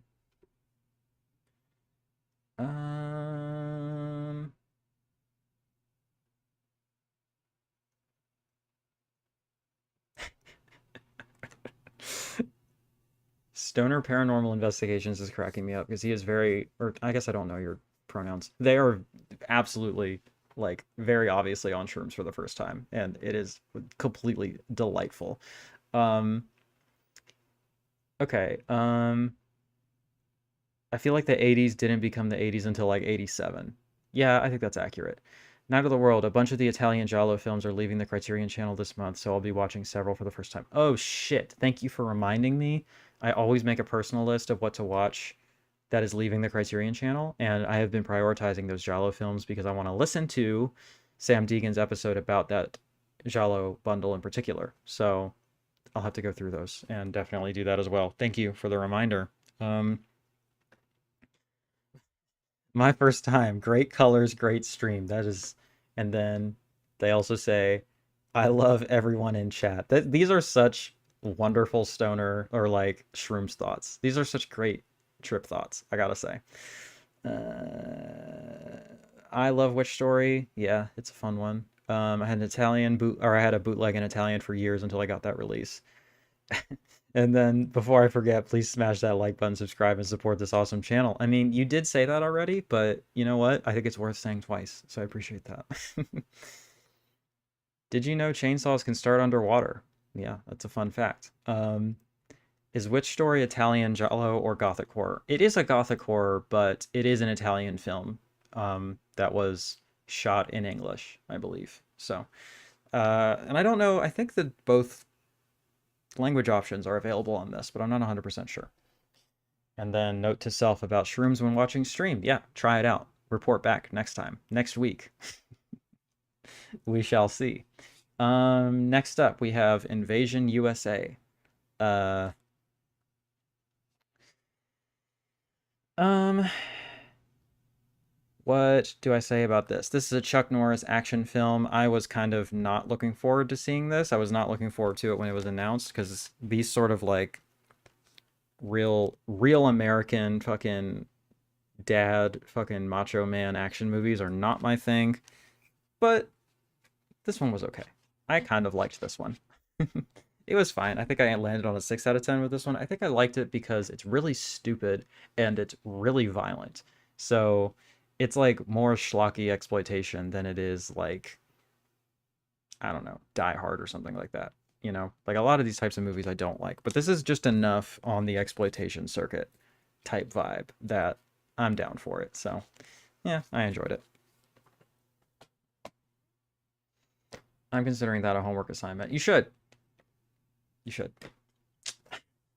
Next is Reptilicus. This is another one that I didn't really like. This is a Godzilla knockoff, Danish, I believe. And it's just really boring and really slow. It's just not that great. But I'm gonna watch the other cut of it because I watched the whichever cut is on the UHD. I watched that one. 82-minute feature presentation, and then yeah, I watched the English version, and then there's a 95-minute Danish cut. So I don't know that this being longer is actually gonna help my enjoyment of it, but yo, real quick though, that poster, that poster is sick. Like that's why I like consider these things or whatever. It's yeah. I like that this one lines up with the Gorgo release, which was far superior and like a much better film. But we have the absolutely pointless slipcover with the artwork that wraps around. And then we have the poster, the Reptilicus poster, in the exact same art style as the Gorgo poster. So that could be a really fun thing to have next to each other on your wall, right? Anyway, it's real boring. I don't love it, but you know what? I'm going to give that other cut a try and see how it goes. So, um, yo, look at this guy. That dude is soy facing as fuck. Like he is literally the meme right here. Look, we support soy face in this house on this stream. This is so delightful. Okay. Like Chuck in Sidekicks. No, he's very wholesome in that. He's like ripping people apart in Invasion USA. I love dumb films like that. Was a really fun watch for me. Yeah, it's a fun movie. Oh God's Reptilicus. It's a trial, and yet I still own it. Yeah, it's kind of rough. Reptilicus is mad. The superior Godzilla ripoff is Gorgo. Absolutely. And then our friend on shrooms. Water is good for the soul. Why do we not appreciate water more? It's a beautiful thing. You are so right. You are so valid. Thank you for being brave and vulnerable in your truth right now. I'm gonna drink some water to that. Let's appreciate water, everyone. It's a good shit. The actor's reaction has been made into a GIF meme. Oh, okay. That makes sense. I don't remember it, to be honest, so. And then we have Homegrown Horrors Volume 3. We're reaching the end of the ones I've actually watched so far, but, let's just, get these guys out. I believe I enjoyed all of these. So first up, we have Haunted Ween, which has a real earworm of a theme song. I gotta be honest, like I still think about this song with some regularity. I'm not gonna flip all the reversible art, but there is new commissioned art on everything too. Then we have Deadly Love.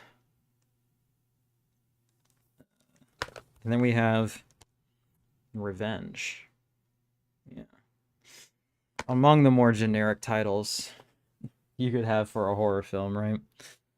Haunted Ween is fun. It's about a haunted house that these like college kids start to like raise money for their fraternity or whatever, and it goes awry. Let's just say that, right? So let me see Deadly Love because I remember it, but there's something about it that I'm like trying to also recall. Oh, this is the one where, yeah, like this woman's father like kills her boyfriend and then she like kind of becomes an invalid in her home or whatever. Um yeah, it's I gave it a 5 out of 10. It's not great or anything like that, but one thing that's fun about it is that there is like clearly an original like commissioned song that is used and they play it to death. Like it is played over and over and over again. Um, yeah, I don't know. It becomes a little bit grating, but it's fun. I've only ever seen Revenge out of that set. Still need to watch the others. Okay, yeah, I kind of remember this one now. This is like a sort of slashery horror film about like these police that are investigating a satanic cult. Um, yeah, I gave this one a 5 out of 10 too. It's not my favorite, but it's fine. Honestly, this whole set is not my favorite. It's my least favorite of the three that have come out so far, like kind of by far.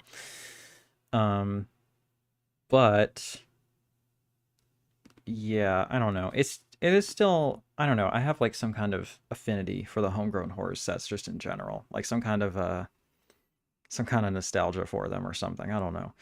So I don't know if I want to keep the line consistent and have them all be the limited editions, but if they came out with a standard of this, I might replace it just to have the films, but so they don't take up a goddamn brick in my shelf. But yeah. Overall not my favorite set, but there's some fun stuff there, and I do like the I don't know, I really like the ultra low budget stuff, you know? I think it's fun. Next,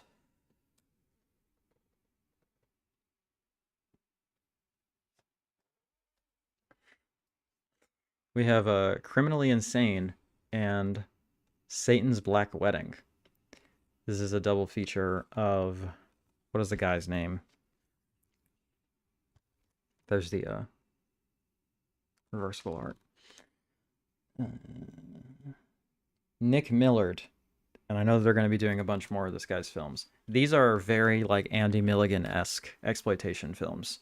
Very low budget, very sleazy, very rough around the edges. Rough source material, just, you know, Andy Milligan is the vibe here. But I actually really liked these. Criminally Insane is extremely offensive. I gotta be honest, it's really offensive. It's not I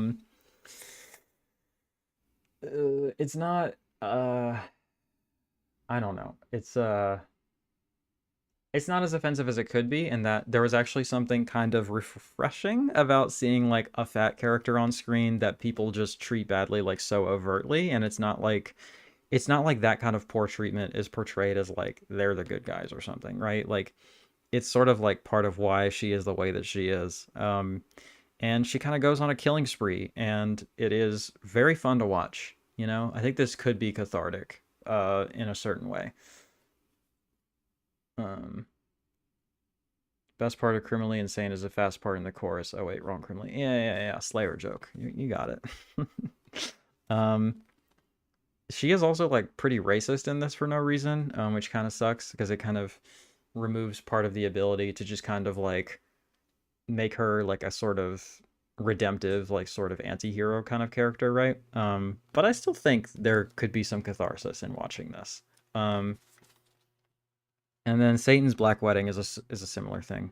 It's not at all a similar thing in terms of plot, but in terms of the creation and the aesthetic and the vibe and everything. I don't really remember too much about it. Let me pull this up on Letterboxd and see if I trigger any memories. Satan's Black Wedding.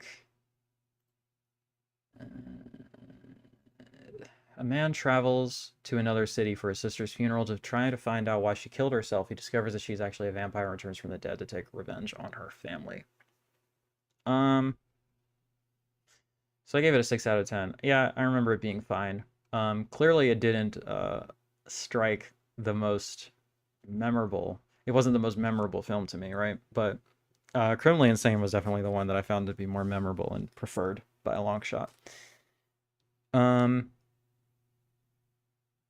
I was sold on the title, Criminally Insane, have to give it a watch. Like, do you already have it, or were you just now sold on it by me? Have you seen The Golden Child, trying to decide if I want to get it? I have not seen it. I had never even heard of it, to be honest. Jeff brought it up earlier, saying he decided not to get it, and I had to ask him what it was, because I forgot about it. I know I'm late doing my reaction videos. Oh, I sold it. Okay. Okay. Check it out. Hopefully you like it. 250 pounds of maniacal fury. This movie is crazy. It's like very offensive. I don't know. A blood marriage of ghouls. You know, you can chase it down with something more palatable, less rough around the edges, just more straightforward, like satanic horror type stuff, right? So, there's that.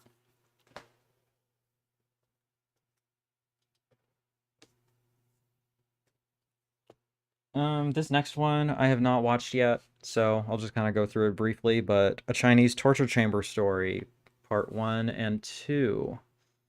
Yeah, I'm very looking forward to it, and there's some really good special features on it that I've heard about, so I'm excited about it. I just haven't gotten around to it yet. I at some point will do a kind of marathon watch of the rest of this stuff so I can do my ranking, but yeah, that's kind of how it is for now. Yeah.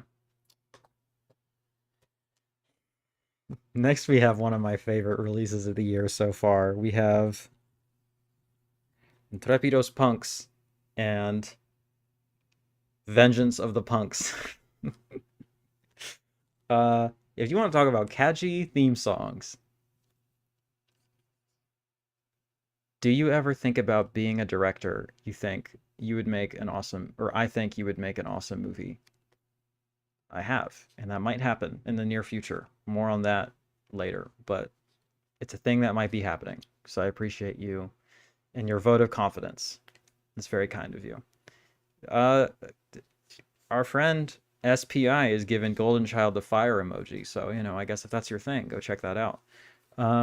Okay, you want to talk about fucking insanely catchy theme songs? Intrepidos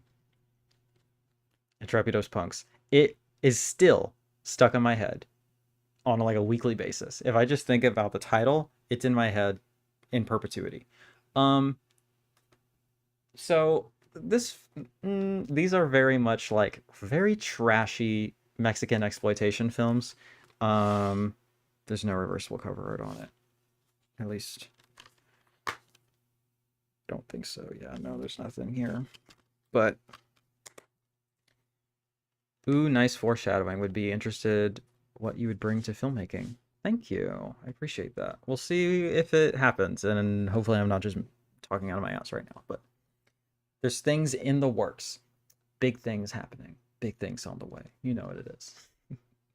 Um, God, what to say about this? Look at this dude's mask. Like, look at this look. That is a iconic look if I ever saw it, right? Like that dude knows what's going on.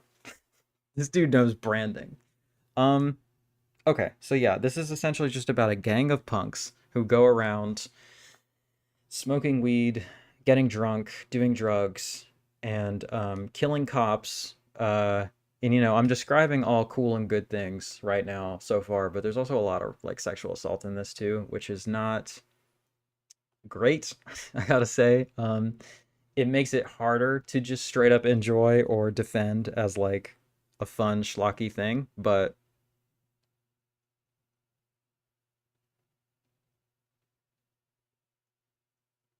I'm not entirely sure what this comment means. I love a commissioned song. I've been watching you from Assault to the Killer Bimbos was stuck in my head for months. I'm not really sure what that means. Cadaver, but thank you for commenting and watching. um, yeah, I don't know. I'm not gonna lie to you. Like these movies are a blast. They're crazy, but like, mm, they are pretty rough. Like they are not entirely defensible. I'll just say that, right? I, I, I I don't know. I do think they're really fun. Like again,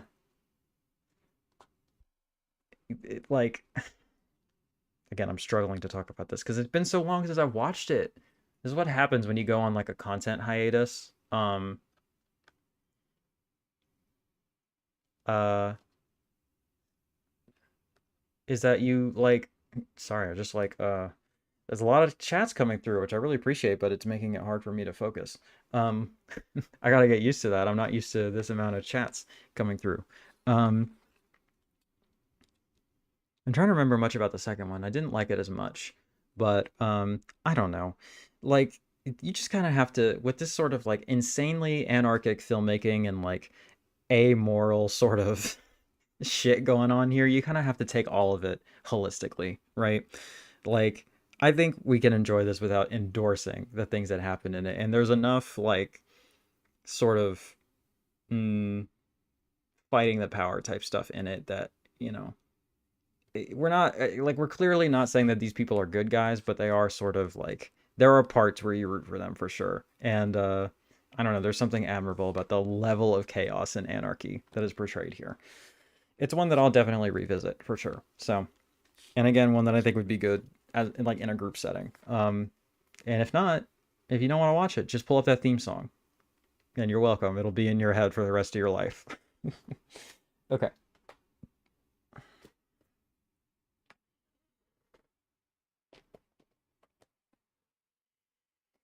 Catch up on chats. Let's see. Oh, about Golden Child. It's okay. It's just an action movie with Eddie Murphy trying to save a child from people. It was a hit in the 80s. Yeah. Um,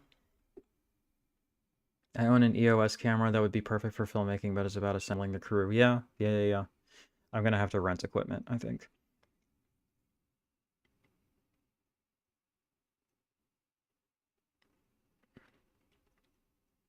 Oh, I think I understand your comment now. It was just a song that popped out when you were talking about catchy theme songs. I got you. I got you. I got you. My main reason I haven't watched those yet is because they're Mexican films. I know basically little about Mexican filmmaking, and everything I've seen besides one or two I haven't enjoyed at all. I gotta like strongly disagree. Like I am like more excited to watch something when I see it's from Mexico. Like I love Mexican filmmaking and Mexican exploitation stuff. Like especially the stuff that VS has been putting out. Like I pretty much prioritize those and love all of them so far. Well, not all of them, not every single film, but like the releases generally I really enjoy. So, um, I understand. I collect roughies and exploitation films, and I feel conflicted about them as much as I enjoy them. Yeah. At least that's just one element of it. It's not like the whole point, but like, yeah, there's some roughy elements to it for sure. So, um, yeah, I don't know. I don't know. You just gotta kind of take it on its own terms and kind of accept that there's gonna be some pretty horrific stuff that happens. And take it in with the more lighthearted, fun stuff. You know, that's kind of like the way it is in this sort of in this milieu, right? So, okay. We're getting definitely to the latter half of the year where I have not seen as much, so maybe we'll get through this stuff faster. I am thinking because I don't think I can. I think if we're gonna be here for like 4 hours, if I go through all of it, but oh, Jeff, you got to bounce. Okay, well, good to see you. Thank you for being here, and see you next week. And you can definitely catch the replay and everything. So I think I'm gonna call it after the Vinegar Syndrome stuff, and then we'll get through the rest of the update on another time, and then it'll be in two parts, and I'll prepare better next time for that, so that I'm not going back and forth trying to make stacks and stuff. So let's do that because I think I'm kind of reaching the end of my rope here. So let's just go through the rest of these and then we'll go from there. So next we have Bloodbath at the House of Death with this great cover art. We got like this fucking lightsaber dude on the back here. Yeah, I agree. I recently purchased a pickup, a 60s roughie, and it's fun, except there's a torture scene that's hard to watch. Yeah, I haven't heard of that one, actually. And Dr. Jeff Butcher, you're a legend. I appreciate you. Take care. That is correct. All right. Let's see. Here's the original cover art. So it's fun, right? I didn't think I was gonna like this at all, to be honest. This sort of like horror comedy thing, or like 80s comedies in general, it's usually a tough sell for me. Not always my favorite thing. But and like because it's so often just comes down to whether or not you think it's funny. And a lot of the times I just don't. So it is what it is with that. But this one overall I did enjoy, and I thought it was funny. There is one scene in particular, it involves a surgery that had me fucking dying. I thought it was so funny. Vincent Price is in this doing kind of a comedic role. I don't know. It's like an old dark house, haunted house sort of thing, but it's like a gothic horror, but it's also a comedy. Um, I think that it's also pretty bloody too. Like you see, we got like this girl hanging and everything. It's a whole thing. Um, so yeah, I don't know. It's not my favorite film I've ever watched or anything, but for what it is, I think it's a good time and I enjoyed it. So it's from Something Weird and Severn, I believe. That makes sense.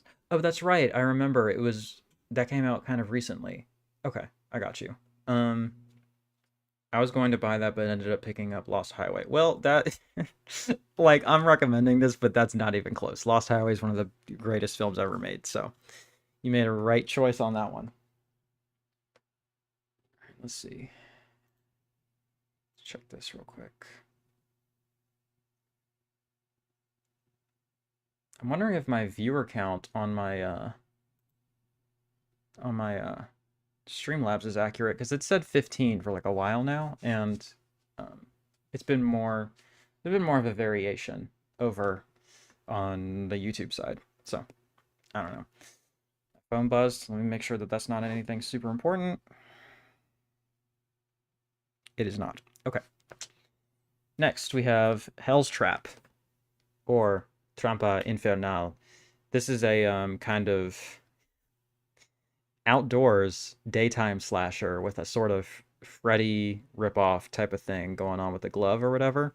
It's not amazing or anything, but it is pretty fun and I enjoyed it. And again, I don't know, like this one wasn't the most riveting. Like it definitely drags a little bit and it's not my favorite, but I don't know. I just gotta say, I just fuck with Mexican exploitation filmmaking. It just works for me. It's on my level. I enjoy it. I would definitely rewatch this. Um, and I think this is a good party movie too, honestly. Um, Definitely a good have on in the background type of thing. Adam, I think I have to get offline myself as I have to pick up my brother from work. Love what you do. Thank you. I appreciate that. Thank you for signing up. Thank you for being here, and being active and all of that. It's been fun and I enjoyed it. So thank you. Next, we have Devil Times 5. This is a 4K. Trying to remember much about this. I remember I enjoyed it. I like this artwork. Um, Damn, talking about all of these, now I'm like, maybe I should sign up for Vinegar Syndrome again. Going through all their releases is always fun. Like, you never know what you're gonna get, and it's always something unique and different and enjoyable. Let me actually go back over here, and then Devil Times 5. Trying to refresh my memory on this one. Devil Times 5. Okay. Have a great night. You too, Adam. Thank you. You have reversible art on this? We sure do. Yeah, check that out. Okay. What Wendy just saw them do will make you sick to your stomach if it doesn't make you faint first. Intense tagline. 5 extremely disturbed sociopathic children escape from their psychiatric transport and are taken in unwittingly by a group of adult villagers on winter vacation. Yeah, so we got a wintry sort of horror film, sort of children escaped from a mental asylum. It's a whole thing. I give this one a 7. I remember thinking it was fun and enjoyable. I don't know why I remember it being British, because it's not, but what can you do? You know, I gave it a decent rating, but I don't remember much about it, so maybe it just didn't hold up that well. Oh well, what can you do? All right, let me get my stacks reoriented real quick. 1 second. Seen that good old school, yeah. 74. I mean, I dig most things. Like, the 70s are my favorite decade for films, so.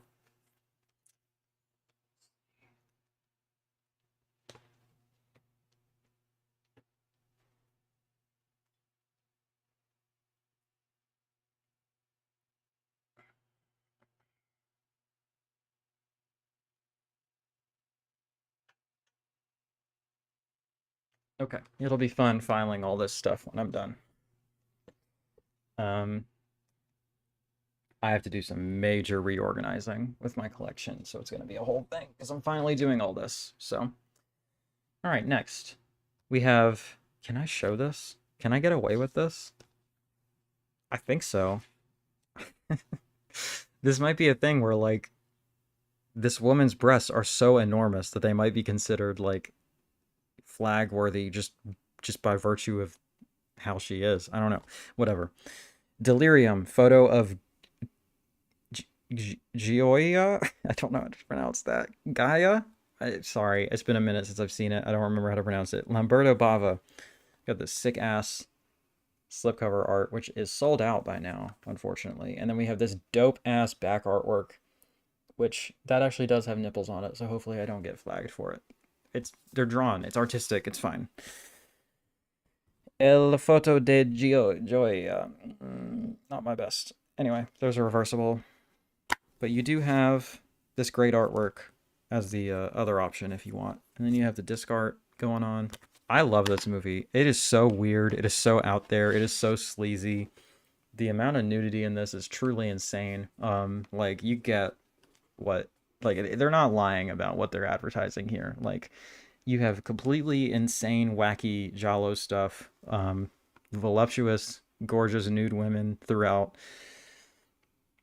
I don't know. It's among the sleazier giallo films that I've seen, but it's also one of the zanier ones, and is also one of the more fun and beautifully shot ones too. Like, this 4K looks gorgeous. So, highly recommend this release. I enjoyed it quite a bit.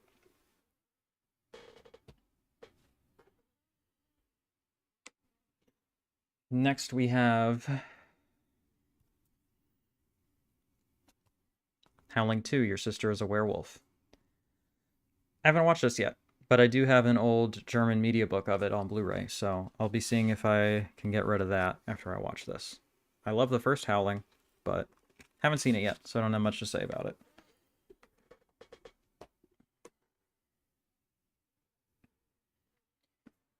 Next we have Cruel Britannia.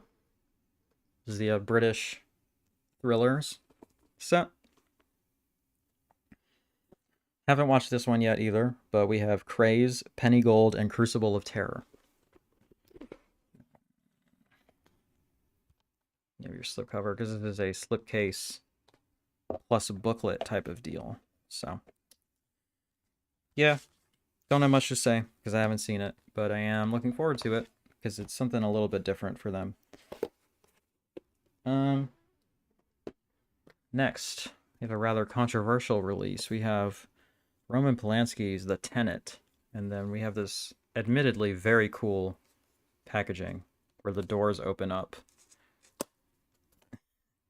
And then that's how you get the slipcover out. So, you know, you gotta give them credit. They're always doing some new shit with the slipcover technology, right? Slipcover, slipcase, Blu-ray packaging, tech, innovations galore.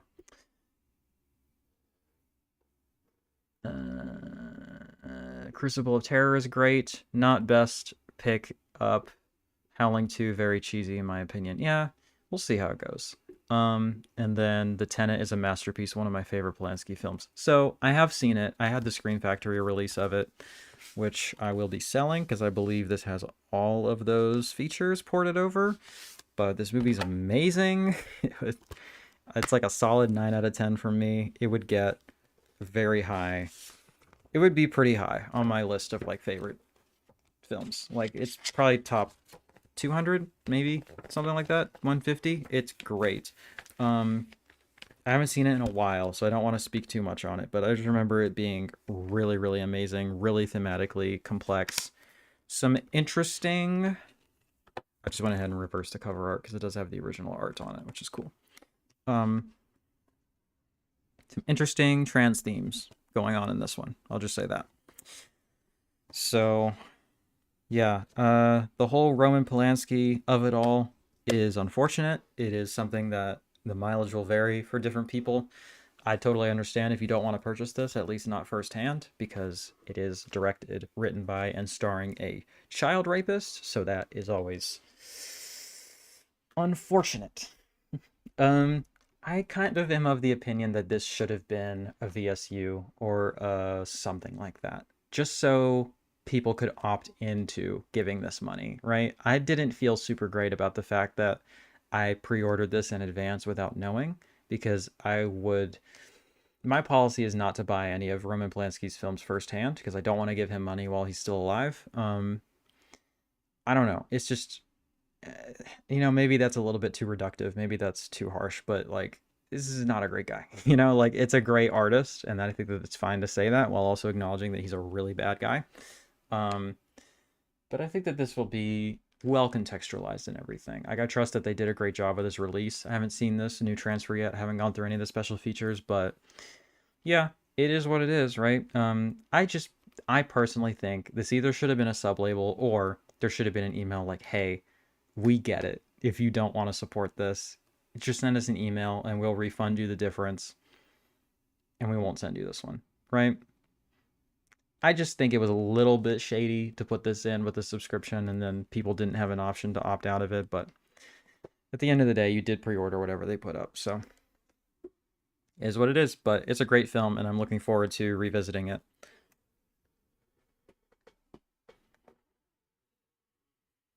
Every time I watch a Polanski film, I always separate the man from the work. I mean, you can't do that fully, right? Like, he does, who he is as a person informs his work, and it is part of what makes it interesting, especially when he's dealing with, like, feminist themes, right? And this one especially, I mean, he stars in it. Like, he's the lead. So you can't, I think, not to pick on you, Tony. Like, I know what you mean, but, like, I think it's a little silly to pretend like we can completely separate the two things. I just think that we can compartmentalize it, and also two things can be true at once, even if they're kind of contradictory. Like, a piece of shit, awful person can make a good film with good ideas, right? Like, those aren't impossible to coexist. And I think that we are doing a disservice to art in general or whatever if we pretend like the artist is completely separate from the art, because it just isn't. Like, you just kind of have to live in that discomfort a bit, I think. And I think that that's often used as kind of a cop out, but yeah, I don't know. I think it's part of what makes art enriching and interesting is that bad people can contribute really valuable things. So I think that that's part of the experience. I think that cognitive dissonance, that discomfort is part of what makes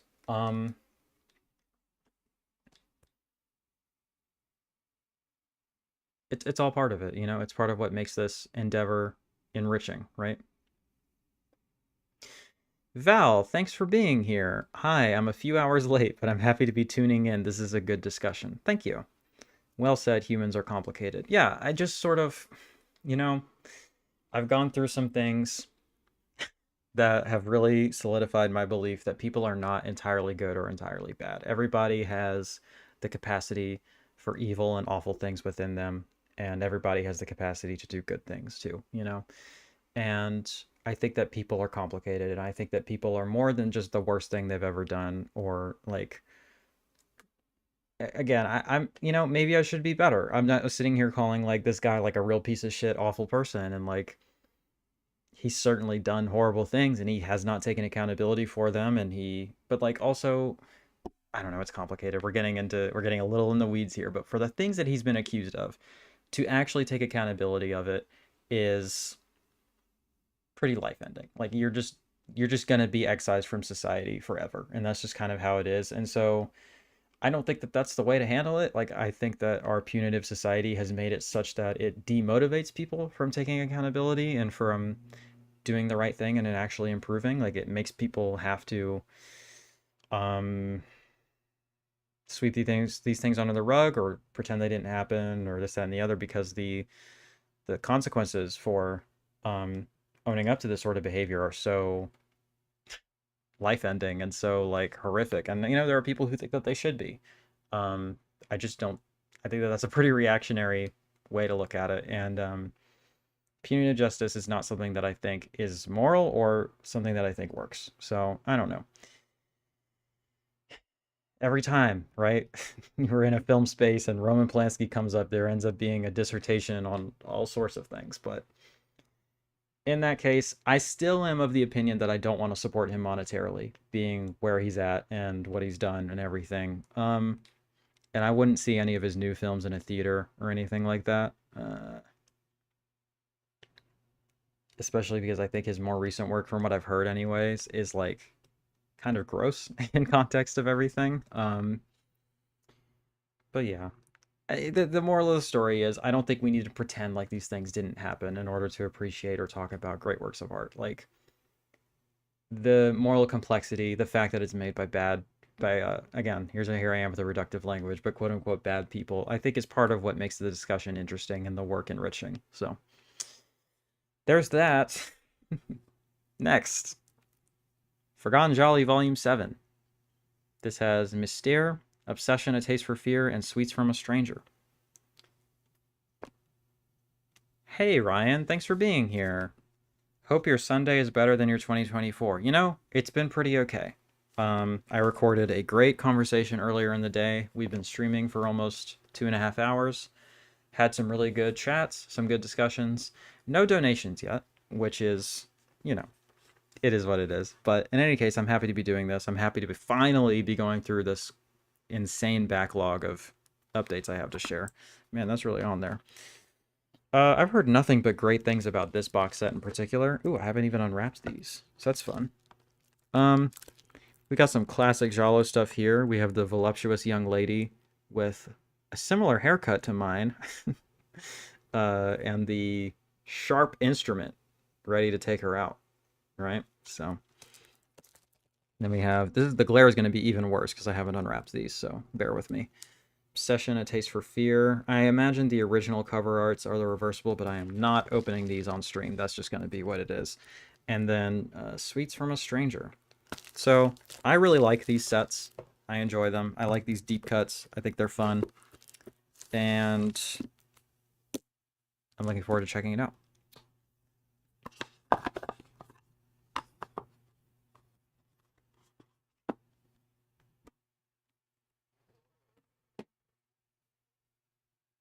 All right. The Ghost Dance is the next one. This is like a Native American horror slasher, homegrown, homemade sort of deal. But I think the people who made it are all white, which is not great. But from what I understand, they're very honest about that, and they have some very... they seem to have gained a lot of perspective in the years since this came out, in the special features, is what I've heard. I haven't gone through it yet. But again, just because... you know, this film might be problematic, or like maybe it shouldn't have been made. It was, and it exists, and so I think it's worth engaging with and discussing honestly. And like, even if it's super problematic, I still think it can be enjoyable, right? Like, I don't know. There's a lot of black and white thinking in film criticism. Oh, thanks, Ryan. I appreciate that. Loved the Plimpton interview. Keep doing what you do. Thanks, Ryan. That's very sweet of you. I appreciate it. I will keep doing what I do. I'm trying to ramp up production around here, and I'm glad you liked it. I'm sorry it took me so long to edit it, but I'm proud of how it turned out, and I thank you again for making it happen. We're happy you're live. Wow, just a thought. I'm sinking or melting in my seat. Oh no, I'm hitting peak 3 hours in. Hell yeah, dude. The first time on shrooms is like for me was like a formative experience, like kind of insane. You'll be back, yeah. Do your thing. Okay, so my chat thing is definitely off because it's saying I am only at 15, and I just checked and it's 20. So that's cool. I have an interview I recorded back last July. I haven't edited yet. Totally get it. Yeah. It's rough out here, dude. Sometimes you like record and you're like, cool, done. That's off the list. And then it's like, no, it's not. You still got to edit it and promote it and the whole thing. So it is what it is. Next, Corpse Mania. I'm definitely excited for this one. Haven't seen it yet, but I love this nasty ass category 3 shit. Big fan. So, and some reversible art. Nice. Don't have much to say about it because I haven't seen it yet, but I'm excited about it. Next up, we have The Keep. Ooh, yes. The much desired. Sold out in like a ridiculously fast amount of time. Blew through like, what was it, 12,000 units of this shit? Crazy. And you have this dope-ass slipcover art. It's a shame that the guy who did this incredible art is the one who leaked that this was happening, but what can you do? Man, that would have been such a crazy reveal if we didn't like kind of already know it was happening. Like that would have been insane. So I watched this. I actually did watch this, and to be honest, I love it. I think it's great. Like I think it clearly could be better. Like I think it's obvious that the fact that it got hacked to pieces hasn't didn't do any favors for it, right? But it's still, I think it still works for what it is, honestly, and I think it's still really enjoyable.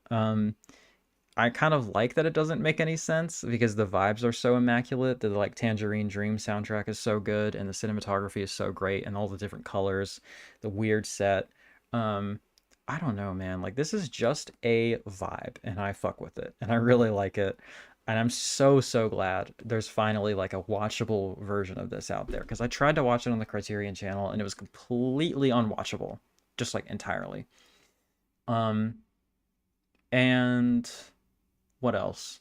Um, it just looks gorgeous. It's so beautiful. Some really interesting anti-fascist themes going on here. A really crazy like villain guys with some janky special effects. I dig it. So gets my endorsement for sure. Um, I missed out on The Keep, but Imprint will be releasing it soon on 4K. Hell yeah. With an exclusive documentary. Looking forward to that release. Yeah, should be a good one.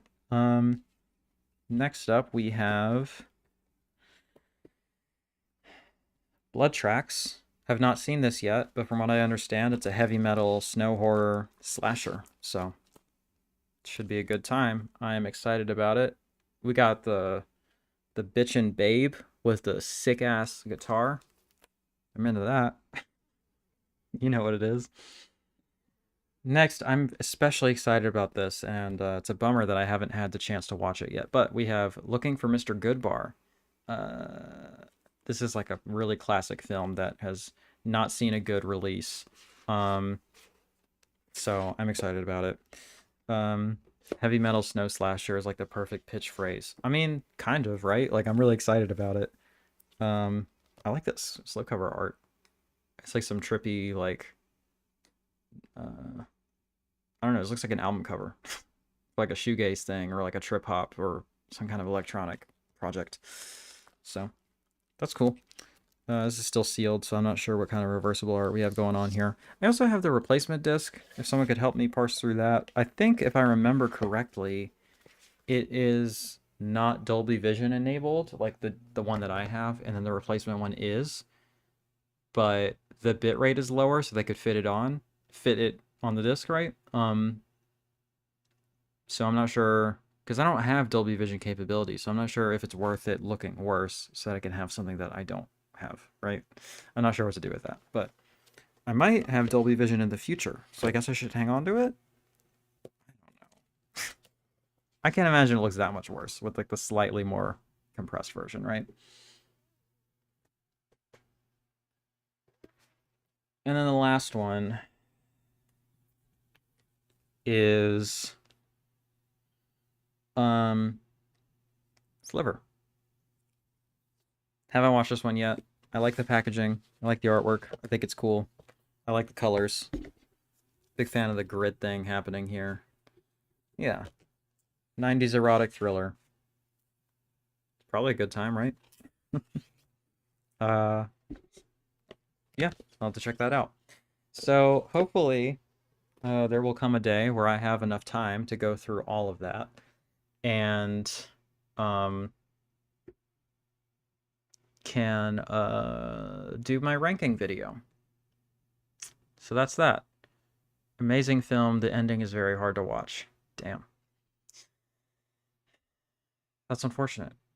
Okay, I definitely bit off more than I could chew attempting to do this all at once. Trying to think how I can save this in the edit for the main channel such that I can make it all work. Anyway, I guess if you're watching the YouTube video version of this, the clip version of this, the original plan was to do the entirety of like a year's worth of Blu-rays in one update, but that was obviously too ambitious, and so we just went through all the stuff that I've acquired through Punk Vacation and the entirety of Vinegar Syndrome slate, with the exception of the January releases, because I covered those in a now deleted video. And there will be actually reviews for those going up because I already went ahead and shot them before I decided to not do VS reviews anymore. So they'll be covered there. So basically you have almost the entire subscriber slate for VS in one Blu-ray update. hopefully, I'll prepare better next week and we'll go through all of it. And we'll finish the Blu-ray update. Or I will make a proper video of it. I'm not sure yet. In any case, I'm just glad to finally be getting this done because it's been sitting there on that shelf for like a year and it just needs to happen. So glad I could do it live. All right. As we do, let's run back all the donations. Smaller list this time, but that's okay. We're just gonna keep going, doing this every week, you know, and see how it goes. Thank you, Adam, for becoming a channel member. I appreciate it. And thank you, Ryan, for the lovely comment and donation. That's very kind of you. All right. I think I'm done for today. We went a little longer than usual. If there's any last minute comments, questions, concerns, etc., go ahead and let me know. But in any case, I think that's it for today. Yeah, I'll give it like one more minute just in case there's any chats that come through, because I know that we're on a little bit of a delay, but also I have to call it at some point, right? Okay. We're almost at 2 hours and 30 minutes exactly. So I'll wait for it to get to that, I think. Thanks for hanging out with us. Thank you for hanging out with me. I appreciate it. Y'all are the best, and I appreciate y'all. Love you, homie. Thanks, Quinn. I love you too. Great news. I'm good. Nice bit of air, all I needed. Thank you for the awesome stream. You kept me calm. That's awesome. I was happy to be your trip sitter for today. I'm so glad. All right. Thanks, y'all. I appreciate it. I will see you next Sunday. Hopefully a little bit earlier. I'm not sure. Sundays are weird. I might be working next Sunday, actually, so it might be later, but we'll see. That's a little up in the air. We'll see how that goes. But thank you for streaming. Thank you for watching, Andrew. I appreciate it. It's very kind of you. All right. Thanks, y'all. I'm going to call it for the night. I'll see you next week. This will be up edited in YouTube video form at some point. And we'll see how it goes. All right, y'all.